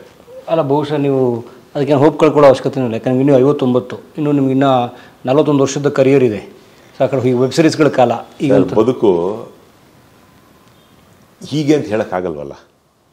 ಈಗ ನಿಮ್ಮ ಬಾಯಾರಿಕೆಯಿಂದ 41 ವರ್ಷ ನಾನು ಬದುಕಿದ್ರು 40 ವರ್ಷ ಆ್ಯಕ್ಟ್ ಮಾಡೋಕ್ಕಾಗಲ್ವಲ್ಲ. ನಾನು ಆ್ಯಕ್ಟ್ ಮಾಡಿದ್ರೆ ಮ್ಯಾಕ್ಸಿಮಮ್ ಇನ್ನೇನು 5 ವರ್ಷ ಮಾಡ್ಬೋದಾ, ಅಥವಾ 10 ವರ್ಷ ಮಾಡ್ಬೋದು. ನಾನು ಆರೋಗ್ಯವಾಗಿದ್ದು, ಚೆನ್ನಾಗಿದ್ದು, ಕೈಕಾಲೆಲ್ಲ ನನ್ನದೇ ಆಗಿದ್ದು ಮಾಡಿದ್ರೆ 10 ವರ್ಷ ಮಾಡ್ಬೋದು. ಆದರೆ ಬಿಡಿ, ಅದು ಹಂಗೆ. ಅದು 4 ತಂತಿಯಿಂದ ಒಂದು ಸೀರಿಯಲ್ ಮಾಡ್ತಾಯಿದ್ವಿ ನಾವು, ಬಿ ಸುರೇಶ್ ಅಂತ. ಹುಬ್ಬಳ್ಳಿನಲ್ಲಿ ಒಂದು ಸಂವಾದದ ಕಾರ್ಯಕ್ರಮ ಇತ್ತು. ಆಗೆಲ್ಲ ಸಂವಾದ ಮಾಡೋ ಟ್ರೆಂಡ್ ಇತ್ತು. ಸೀತಾರಾಮ್ ಮಾಡೋರು, ಸುರೇಶ ಮಾಡೋರು ಎಲ್ಲ ಮಾಡೋರು. ನನಗೆ ಬಿ ಸುರೇಶ್ ಅವರೆಲ್ಲ ರಂಗಭೂಮಿ ಗೆಳೆಯರು, ಭಾಳ ಹಳೆ ಗೆಳೆತನ. ಅದರಲ್ಲಿ ಒಂದು ಮುಖ್ಯ ಭೂಮಿಕೆ ನಾನು ಮಾಡಿದ್ದೆ, ನಾನೇ ಲೀಡ್ ಅದರಲ್ಲಿ. ಸರ್, ಹುಬ್ಬಳ್ಳಿನಲ್ಲಿ ಒಂದು ಸಂವಾದದ ಕಾರ್ಯಕ್ರಮ. ನಾವು ಸಂವಾದ ಮಾಡ್ತಾ ಇದ್ದ ಜಾಗಕ್ಕೂ ನಾವು ಉಳ್ಕೊಂಡಿದ್ದು ಹೋಟ್ಲು ವಾಕಬಲ್ ಡಿಸ್ಟೆನ್ಸು. ಬಟ್ ಅವ್ರು ಕಾರ್ ವ್ಯವಸ್ಥೆ ಮಾಡಿದ್ರು, ಆರ್ಟಿಸ್ಟ್ಗಳನ್ನೆಲ್ಲ ಕರ್ಕೊಂಬರೋಕ್ಕೆ. ನಾನು ಮತ್ತು ಸಿದ್ದರಾಜ್ ಕಲ್ಯಾಣ್ಕರ್ ಅಂತ ಒಬ್ರು ಆರ್ಟಿಸ್ಟು ಹೋಗ್ಬಿಟ್ರು ಅವ್ರು ಪಾಪ. ಅವರು, ಮಂಜುನಾಥ್ ಹೆಗ್ಡೆ, ನಾವೆಲ್ಲ ಒಂದು 4-5 ಜನ ನಡ್ಕೊಂಡು ಹೋಗ್ತಾ ಇದ್ವಿ. ಸಂವಾದ ಆಗಿತ್ತು. ನಮ್ಮ ಮುಂದೆ ಒಂದು 10 ಹೆಜ್ಜೆ ಮುಂದೆ ಒಂದು 15-20 ಜನ ಸಂವಾದಕ್ಕೆ ಬಂದಿದ್ದು ಹೆಂಗಸರು ನಡ್ಕೊಂಡು ಹೋಗ್ತಾಯಿದ್ರು. ನಾವು ಹಿಂದ್ಗಡೆ ಎಲ್ಲ ಜೋರಾಗಿ ಮಾತಾಡ್ಕೊಂಡು ನಕ್ಕೊಂಡು ಕೇಕೆ ಹಾಕ್ಕೊಂಡು ರೋಡಲ್ಲಿ ನಡ್ಕೊಂಡು ಹೋಗ್ತಿದ್ವಿ. ನನ್ನ ವಾಯ್ಸ್ ಕಂಡು ಹಿಡಿದ್ರು ಒಬ್ರು ಹೆಂಗಸರು ನಿಂತ್ಕೊಂಡ್ರು. ನಾನು ನೋಡಿದೆ ಅವ್ರು ನಿಂತಿದ್ದು, ಬಟ್ ಯಾತಕ್ಕೆ ನಿಂತರೋ ನಂಗೆ ಗೊತ್ತಿಲ್ಲ. ನಮ್ಮ ಪಾಡಿಗೆ ನಡ್ಕೊಂಡು ಹೋಗ್ತಿದ್ವಿ, ಅವ್ರು ಇಲ್ಲಿ ನಿಂತಿದ್ರು. ನಾವು ಹಿಂಗಿಂದ ನಡ್ಕೊಂಡು ಅವ್ರ ಮುಂದೆ ಹಿಂಗೆ ಬರೋ ಹೊತ್ತಿಗೆ ನಮ್ಮ ಕಡೆ ಹಿಂಗೆ ತಿರುಗಿದ್ರು. ನಿಂತ್ಕೊಳ್ಳಯ್ಯ ಅಂದರು. ನಿಂತ್ಕೊಂಡ್ವಿ, ನಾವೆಲ್ಲರೂ ನಿಂತ್ಕೊಂಡ್ವಿ. ನೀನೇನು ಮನುಷ್ಯನ ಏನು, ನಿಮ್ಮ ಅಪ್ಪ ಅಮ್ಮಂಗೆ ಹಂಗ ಕಾಟ ಕೊಡೋದು ಅಂತ ಲಿಟ್ರಲಿ ನನಗೆ ಹೊಡೆಯೋಕ್ಕೆ ಬಂದ್ಬಿಟ್ರು ಸರ್. ಅವರು ಹೊಡೆಯೋಕ್ಕೆ ಬಂದರು. ಇವರೆಲ್ಲ ತಡೆದ್ರು. ಅಮ್ಮ ಅವ್ರು ಮಾಡ್ತಿರೋದು ಪಾತ್ರ, ನೀವ್ಯಾಕೆ ಇಷ್ಟೊಂದು ತಲೆಗೆ ಹಚ್ಕೋತೀರಾ, ಸುಮ್ಮನೆ ಪಾತ್ರ ಅಷ್ಟೇ ಬಿಡಿ ಅಂತ ಅವ್ರನ್ನ ಸಮಾಧಾನ ಮಾಡಿ ಅಂದರೆ ಕಿರುತೆರೆ ಮಾಧ್ಯಮ ಅನ್ನೋದು ಆ ರೇಂಜ್ಗೆ ಇಂಪ್ಯಾಕ್ಟ್ ಕೊಡುತ್ತೆ. ಸಿನಿಮಾ ದುಡ್ಡು ಕೊಟ್ಟು ನೋಡಬೇಕು, ಕಿರುತೆರೆ ಫ್ರೀಯಾಗಿ ಮನೆಗೆ ಬರುತ್ತೆ, ಎಲ್ಲರೂ ನೋಡ್ತಾರೆ. ನಾವು ಕಲಾವಿದರು ಅವ್ರ ಮನೆ ಮಕ್ಕಳಾಗಿದ್ಬಿಡ್ತೀವಿ. ಎಷ್ಟೋ ಜನ ಎಷ್ಟೋ ಸಂದರ್ಭದಲ್ಲಿ ನಿಮ್ಮನ್ನು ಎಲ್ಲೋ ನೋಡಿದ್ದೀವಲ್ಲ ಅಂತಾರೆ. ಸಡನ್ನಾಗಿ ಎಲ್ಲಿ ನೋಡಿದ್ದೀವಿ ಅಂತ ಕನೆಕ್ಟ್ ಮಾಡ್ಕೊಳ್ಳೋದು ಕಷ್ಟ ಆಗ್ಬಿಡುತ್ತೆ ಅವ್ರಿಗೆ. ಯಾಕೆಂದರೆ 40 ಸೀರಿಯಲ್ ನೋಡ್ತಾ ಇರ್ತಾರೆ ಅವರು, ಈ ಚಾನಲ್ ಆ ಚಾನಲ್ ಈ ಚಾನಲ್ ಎಲ್ಲ ಕಡೆ ಎಲ್ಲರೂ ಕಾಣ್ತಾ ಇರ್ತಾರಲ್ಲ. ಸೊ ಹಾಗಾಗಿ ಕಿರುತೆರೆ ಈಸ್ ಆಲ್ಸೋ ವೆರಿ ಎಫೆಕ್ಟಿವ್, ತುಂಬ ಎಫೆಕ್ಟಿವ್. ಬಟ್ ಸಿನಿಮಾಲ್ ಮಾಡಲಿಲ್ಲಲ್ಲ ನಾವು ಕೊರಗು, ಬಟ್ ಕಿರುತೆರೆಯಲ್ಲಿ ಸಾಧಿಸಿದ್ನಲ್ಲ ಅನ್ನೋ ಖುಷಿ, ಎರಡೂ ಇದೆ. ಬಹುಶಃ ಕನ್ನಡದಲ್ಲಿ 25,000 ಸಂಚಿಕೆ ಮಾಡಿರೋ ಬೆರಳೆಣಿಕೆ ಎಷ್ಟು ಕಲಾವಿದರು ನೀವು ಕೂಡ ಅವರು ಇರ್ಬೋದು, ವೆರಿ ಫ್ಯೂ. Yes sir. ಈಗ ನೋಡಿ ಸುಮ್ಮನೆ ಲೆಕ್ಕ ಹಾಕೊಂಡ್ರೆ 4 ತಂತಿ 1400 ಎಪಿಸೋಡ್, ಪಾಪ ಪಾಂಡು 1400 1300 ಎಪಿಸೋಡು, ಅದರಲ್ಲಿ ಒಂದು 600 ಎಪಿಸೋಡ್ ನಮ್ದು ಬಂತು. ಆಮೇಲೆ ಸೀಲಿಲಲ್ಲಿ ಒಂದಷ್ಟು ಎಪಿಸೋಡು, ಮುಕ್ತ TN ಸೀತಾರಾಮ್ದು. ಸೊ ಈ ಥರ ಸುಮ್ಮನೆ ಹಿಂಗೆ ಬೆರಳಿಕೆಯಲ್ಲಿ ಹಾಕಿದ್ರೆ ಒಂದು 10,000 ಎಪಿಸೋಡ್ ಸಿಗುತ್ತೆ. ಸೊ ಆ ಥರ ಸಂಪೂರ್ಣವಾದ ತೃಪ್ತಿ ಅಂತೂ ಇದೆ ಸರ್. ಒಬ್ಬ ನಟನಾಗಿ, ಒಬ್ಬ ಕಲಾವಿದನಾಗಿ ನಾವೇನು ಹೇಳಬೇಕು ಅಂದ್ಕೊಂಡಿದ್ದೀವಿ ಟಿ ವಿ ಮಾಧ್ಯಮದ ಮೂಲಕ, ಯಾವ್ಯಾವ ಪಾತ್ರಗಳನ್ನು ಮಾಡಬೇಕು ಅಂದ್ಕೊಂಡಿದ್ದೀವಿ, ಎಲ್ಲವೂ ಸಿಕ್ಕಿದೆ, ಎಲ್ಲವೂ ತೃಪ್ತಿ ಕೊಟ್ಟಿದೆ ಮನಸ್ಸಿಗೆ. ಅದಕ್ಕೆ ಪುಷ್ಟಿ ಕೊಟ್ಟ ಹಾಗೆ ನಮ್ಮ ಮನೆಯ ಸಪೋರ್ಟ್ ಕೂಡ. ನನ್ನ ವೈಫು ಒಬ್ಬ ಕಲಾವಿದೆ ಆಗಿರೋದ್ರಿಂದ ಜೀವನದ ಕಷ್ಟ ಸುಖ ಏನು ಅನ್ನೋದು ಗೊತ್ತು ಸರ್. ಕಲಾವಿದರ ಬದುಕು ಹೊರಗಡೆಯಿಂದ ನಿಂತು ನೋಡಿದಷ್ಟು ಸೊಗಸಲ್ಲ, ಖಂಡಿತ ಅಲ್ಲ. ಎಷ್ಟೋ ಸಂದರ್ಭಗಳಲ್ಲಿ ಎಷ್ಟೋ ದಿನಗಳು ಜೇಬಲ್ಲಿ 100 ರೂಪಾಯಿಂದ ಹೊರಗಡೆ ಹೋಗಿರೋದು ಉಂಟು ನಾವು. ಈಗ ದೇವ್ರು ಚೆನ್ನಾಗಿಟ್ಟಿದ್ದಾನೆ. ಆ ಟೈಮಲ್ಲಿ ಮನೇಲಿ ದುಡ್ಡು ಕೇಳೋಕ್ಕಾಗಲ್ಲ. ಅಪ್ಪ ಅಮ್ಮನ್ನ ಏನೋ ಸಾಧಿಸ್ತೀನಿ ಅಂತ ಹೊರಟಿದ್ಯಾ, ಏನು ಮಾಡಿದೆ ಅಂತ ಕೇಳ್ತಾರೆ. ಆ ಪ್ರಶ್ನೆ ಬರಬಾರ್ದು. ಸ್ವಂತ ಕಾಲ ಮೇಲೆ ನಿಲ್ಲಬೇಕು, ಸಾಧಿಸ್ಬೇಕು, ಹೊರಗಡೆ ಹೋಗಬೇಕು, ಜನನ ಮಾತಾಡಬೇಕು. ಆಮೇಲೆ ಜನ ನಾವು ಕಾರಲ್ಲಿ ಓಡಾಡೋದನ್ನು ನೋಡಿರ್ತಾರೆ. ಏನೋ ಮನೇಲಿ ಬೇಕು ಅಂದಾಗ 2 ವೀಲರಲ್ಲಿ ಹೋದರೆ, ಏನು ಸರ್ ನೀವು 2 ವೀಲರಲ್ಲಿ ಬಂದಿದ್ದೀರಾ ಅಂತ ಕೇಳಿರೋ ಎಷ್ಟೋ ಪ್ರಸಂಗಗಳು ಉಂಟು. ಅಂದರೆ ಅವ್ರ ತಲೆಯಲ್ಲಿ ಏನೋ ಒಬ್ಬ ಕಲಾವಿದ ಅಂದರೆ ಹಿಂಗಿರಬೇಕು, ಹಿಂಗಿರ್ತಾನೆ ಅಂತ ಅವರೇ ಸ್ಟ್ಯಾಂಡರ್ಡ್ ಸೆಟ್ ಮಾಡ್ಕೊಂಬಿಟ್ಟಿರ್ತಾರೆ. ಅದಕ್ಕೆ ನಾವು ಏರಬೇಕು. ಇಲ್ಲಿ ನಿರ್ಮಾಪಕರ ಜೊತೆ ಚೆನ್ನಾಗಿರಬೇಕು, ನಿರ್ದೇಶಕರ ಜೊತೆ ಒಡನಾಟ ಇರಬೇಕು, ನೋಡುವ ಜನಗಳಿಗೆ ನಾವೇನು ಹೇಳಬೇಕು ಅಂದ್ಕೊಂಡಿದ್ದೀವಿ ಅದನ್ನು ತಲುಪಿಸ್ಬೇಕು, ಕೋ-ಆರ್ಟಿಸ್ಟ್ಗಳ ಜೊತೆ ಚೆನ್ನಾಗಿರಬೇಕು. ಸೊ ಭಾಳ ಕಷ್ಟ ಇದೆ. ಸೊ ನನ್ನ ಹೆಂಡತಿನೂ ಒಬ್ಬಳು ಕಲಾವಿದ ಆಗಿರೋದ್ರಿಂದ ನನ್ನ ಎಲ್ಲ ಕಷ್ಟ ಸುಖಗಳಿಗೆ ನನ್ನ ಜೊತೆಗೆ ಹೆಜ್ಜೆ ಇಟ್ಕೊಂಡು ಬಂದಿದ್ದಾಳೆ. ಹಾಗೆ ಒಟ್ಟು ಸಂತೃಪ್ತಿಯ ಬದುಕು, ಪ್ರಾಮಾಣಿಕವಾಗಿ ಹೇಳ್ತೀನಿ, ಸಂತೃಪ್ತಿಯ ಬದುಕು. ಇಷ್ಟು ವರ್ಷ ನಾನೇನು ಅಂದ್ಕೊಂಡಿದ್ದೆ, ಒಬ್ಬ ಕಲಾವಿದನಾಗಿ ನಾನು ಏನು ಸಾಧಿಸಬೇಕು ಅಥವಾ ನಾನು ಏನು ಅಚೀವ್ ಮಾಡಬೇಕು ಅಂದ್ಕೊಂಡಿದ್ದೆ, ಅದನ್ನು ಅಟ್ಲೀಸ್ಟ್ ಒಂದು 65% ಆದರೂ ಮಾಡಿದ್ದೀನಿ ಅನ್ನೋ ಸಂತೃಪ್ತಿ ನನಗಿದೆ. ಆದರೆ ನೀವು ಈ ಕ್ಷೇತ್ರಕ್ಕೆ ಅಚಾನಕ್ ಬಂದಿದ್ದು ಅಂತ ಹೇಳಿದ್ರೆ, ಯಾಕಂದರೆ ನಾನು ಮರೆಯಲಾರಿಗೆ ಅಚಾನಕ್ ಹೋಗಿತ್ತು ಅಂತ ಇನ್ಯಾವುದು ಕನಸ್ಕೊಂಡಿಲ್ಲ ನೀವು ನೋಡಿ. ಯಾವುದು 25,000 ಸಂಚಿಕೆ ಮಾಡ್ತೀನಿ ನಾನು, ಖಂಡಿತ ಇಲ್ಲ. ನಾನು ಆ್ಯಕ್ಚುಲ್ ಆಗಿ ಮುಂಚೆ ಒಂದು ಕಂಪ್ನಿಯಲ್ಲಿ ಕೆಲಸ ಮಾಡ್ತಾಯಿದ್ದೆ. ನಂದು ಓದಾಗಿದ್ದ ತಕ್ಷಣ ಆ ಕಂಪ್ನಿಯಲ್ಲಿ ಕೆಲಸ ಮಾಡ್ತಾನೆ ನಾನು ಬಿಸ್ನೆಸ್ ಶುರು ಮಾಡಿದೆ. ಆ ಬಿಸ್ನೆಸ್ ಶುರು ಮಾಡಿ ನಾನು ಆವಾಗ ಇದು ಶುರುವಾಗಿದ್ದು ದೂರದರ್ಶನ. ನಾನು ನಿಮ್ಗಾಗಲೇ ಹೇಳಿದಾಗೆ ಅರ್ಧ ದಿವಸ ಕೆಲಸ ಅರ್ಧ ದಿವಸ ಇದು ಅಂತ ಶುರು ಮಾಡಿದೆ. ಬಿಸ್ನೆಸ್ ಅಂದಾಗ 100% ನಮ್ಮನ್ನು ನಾವಲ್ಲಿ ತೊಡಗಿಸ್ಕೊಳ್ಳದೆ ಇದ್ದಾಗ ಆಟೋಮೆಟಿಕಲಿ ಆಬ್ವಿಯಸ್ಲಿ ದುಡ್ಡು ಕಳ್ಕೊತೀವಿ. ನಂದು ಅದೇ ಪಾಡಾಯಿತು. ಆಗಲೇ 13 ಲಕ್ಷ ಬ್ಯಾಂಕಲ್ಲಿ ಸಾಲ ಮಾಡಿದ್ದೆ ಬಿಸ್ನೆಸ್ಗೆ. ಇವತ್ತು ಕೋಟಿಗಳ ಲೆಕ್ಕ. ಮನೆ ಅಡ ಇಟ್ಟು ನಮ್ಮ ತಂದೆಯವರು ಮಾಡಿದ್ದಿದ್ದು. ಬಿಸ್ನೆಸ್ ನಿಂತೋಯ್ತು. ಏನು ಮಾಡೋದು? ಬ್ಯಾಂಕ್ ಲೋನ್ ತೀರಿಸ್ಬೇಕು. ಇಲ್ಲದೆ 2 ತಿಂಗಳು ಕಟ್ಟದೆ ಇದ್ದರೆ ನೋಟಿಸ್ ಬರುತ್ತೆ. 3ನೇ ತಿಂಗಳು ಮನೆಗೆ ನೋಟಿಸ್ ಬರಬಾರ್ದು. ದುಡ್ಡು ಕಟ್ಟಬೇಕು ಬ್ಯಾಂಕ್ಗೆ. ಮನೆ ಗೌರವ ಉಳಿಬೇಕು. ನನ್ನ ವೈಫ್ ನನ್ನ ಜೊತೆ ನಿಂತಳು. ಏನು ಸಂಪಾದನೆ ಮಾಡ್ತಿದ್ವಿ ಅದನ್ನಲ್ಲಿ 85% ಬ್ಯಾಂಕ್ ಕಟ್ತಾ ಇದ್ವಿ ನಾವು ಸಂಪಾದನೆ ಮಾಡ್ತಿದ್ರಲ್ಲಿ. ಯಾಕೆಂದರೆ ಸಾಲ ತೀರಿಸ್ಬೇಕು ಅಂತ. ಆಮೇಲೆ ಹಂಗೆ ನಿಧಾನಕ್ಕೆ ಸುಮಾರು ವರ್ಷಗಳು ಕಟ್ಕೊಂಡು ತೀರಿಸ್ಕೊಂಬಂದ್ವಿ. ಆಮೇಲೆ we made it A point, ನಾನು ನನ್ನ ವೈಫ್, ಸಾಲ ಮಾಡಬಾರ್ದು ಜೀವನದಲ್ಲಿ ಅಂತ. ಸಾಲ ಮಾಡಿಲ್ಲ ಆವತ್ತಿಂದ ಇವತ್ತರೆಗೂ ಸಾಲ ಮಾಡಿಲ್ಲ. ಏನಿಲ್ಲ, ಸಾಲ ಮಾಡಿಲ್ಲ. ಭಗವಂತ ಬದುಕನ್ನು ನಡೆಸ್ಕೊಂಡು ಹೋಗ್ತಾ ಇದ್ದಾನೆ ಅಷ್ಟೇ. ನನ್ನ ಮಗಂದು ಇಂಜಿನಿಯರಿಂಗ್ ಆಯಿತು, ಇಲ್ಲೇ ಬೆಂಗಳೂರಲ್ಲಿ ಮಾಡ್ದ. UK MS ಮಾಡ್ತೀನಿ ಇಂದ. ಅವನೊಂದು ಸ್ಪೆಷಲ್ ಸಬ್ಜೆಕ್ಟಲ್ಲಿ MS ಮಾಡ್ದ, safety and human factors in aviation, ಏವಿಯೇಷನ್ಗೆ ಸಂಬಂಧಪಟ್ಟಿದ್ದು. ಸೊ ಅಲ್ಲಿ MS ಮಾಡ್ದ ಕ್ರಾನ್ಫೀಲ್ಡ್ ಯೂನಿವರ್ಸಿಟಿಲಿ. ಅಲ್ಲೇ ಕೆಲಸ ಸಿಕ್ತು. ನಾನು ಅವ್ನಿಗೆ ಹೇಳಿದ್ದೆ, ಅವ್ನು ಚೆನ್ನಾಗಿ ಈಗ ಅಡುಗೆ ಮಾಡೋದು ಕಲ್ತ್ಕೊಂಡ್ಬಿಟ್ಟಿದ್ದಾನೆ. ಯಾಕಂದ್ರೆ ಒಬ್ಬನೇ ಇರಬೇಕು. ಆಮೇಲೆ ಅಲ್ಲೊಂದು ಹೋಟ್ಲಲ್ಲಿ ಕೆಲಸ ಮಾಡ್ತಿದ್ದ. ಓದೋವಾಗ ಸಂಪಾದನೆ ಮಾಡಬೇಕಲ್ಲ, ಅಲ್ಲಿಯ ಬದುಕು ಅವ್ನು ಸಾಕ್ಸೋಕ್ಕೆ. ಹೋಟ್ಲಲ್ಲಿ ಕೆಲಸ ಮಾಡ್ತಿದ್ದ. ಈ UK ಫುಡ್ಸ್ ಎಲ್ಲ ಚೆನ್ನಾಗಿ ಮಾಡ್ತಾನೆ ಅವನು. ನಾನು ಅವ್ನಿಗೆ ಹೇಳಿದ್ದೆ, ಅವನಿಗೆ ಟೈಮ್ ಕೊಟ್ಟಿದ್ದೆ ನಾನು. ಅವನದು February 25ಗೆ ವೀಸಾ ಎಕ್ಸ್ಪೈರ್ ಆಗುತ್ತೆ, ಸ್ಟೂಡೆಂಟ್ ವೀಸಾ ಎಕ್ಸ್ಪೈರ್ ಆಗುತ್ತೆ. ಅಷ್ಟರಲ್ಲಿ ಅವ್ನಿಗೆ ಯಾವ್ದಾದ್ರು ಕಂಪ್ನಿಲಿ ಕೆಲಸ ಸಿಕ್ಕಿ ಆ ಕಂಪ್ನಿಯವರು ವೀಸಾ ಸ್ಪಾನ್ಸರ್ ಮಾಡಿದ್ರೆ ಅಲ್ಲಿ ಇರ್ಬೋದು, ಇಲ್ಲದ್ರೆ ವಾಪಸ್ ಬರಬೇಕು. 25 ಫೆಬ್ರವರಿವರೆಗೂ ಕಾಯೋದು. ನಿನಗೆ ಕೆಲಸ ಸಿಕ್ಕಿದ್ರೆ ನೀ ಅಲ್ಲಿ ಉಳ್ಕೋಬೇಕು, ಇಲ್ದಾದ್ರೆ ವಾಪಸ್ ಬಾ, ಹೋಟ್ಲು ಮಾಡೋಣ ಅಂತ ಹೇಳಿದ್ದೆ. ನಿಜವಾಗ್ಲೂ ಹೇಳಿದ್ದೆ, ಹೋಟ್ಲು ಮಾಡೋಣ ಅಂತ. ಬಂದ್ಬಿಡು ಬೆಂಗಳೂರಿಗೆ, ರಾಮೇಶ್ವರಂ ಕೆಫೆ ಥರ ಒಂದು ಹೋಟ್ಲು ಮಾಡ್ಬಿಡೋಣ ನಾವು. ನಾನು ಹೇಳಿದ್ದು ಮೋಸ್ಟ್ಲಿ ಅದು ಆಗಲಿಲ್ಲ. ಕೆಲಸ ಸಿಕ್ಬಿಡ್ತು ಅವನಿಗೆ, ಕೆಲಸ ಸಿಕ್ತು. ವೀಸಾನು ಈಗ ಅವ್ರ ಕಂಪ್ನಿಯವ್ರು ಸ್ಪಾನ್ಸರ್ ಮಾಡ್ತೀನಿ ಅಂದಿದ್ದಾರೆ. ಸೊ ಈಗ ಆರಾಮಾಗಿ ಅಲ್ಲಿ ಸೆಟ್ಲ್ ಆದ ಅವನು. ಸೊ ಏನು ನಮಗೆ ದುಃಖ ಏನು ಅಂದರೆ ಮಗ ಇನ್ನು ವಾಪಸ್ ಬೆಂಗಳೂರಿಗೆ ಬರೋಲ್ಲ ಅನ್ನೋದು ದುಃಖ ಅಷ್ಟೇ. ಮಗಳಿದ್ದಾಳೆ, ಮಗಳು 2nd PUC ಓದ್ತಾಳೆ ಸುರಾನ ಕಾಲೇಜಲ್ಲಿ. Yes, life is going on happily.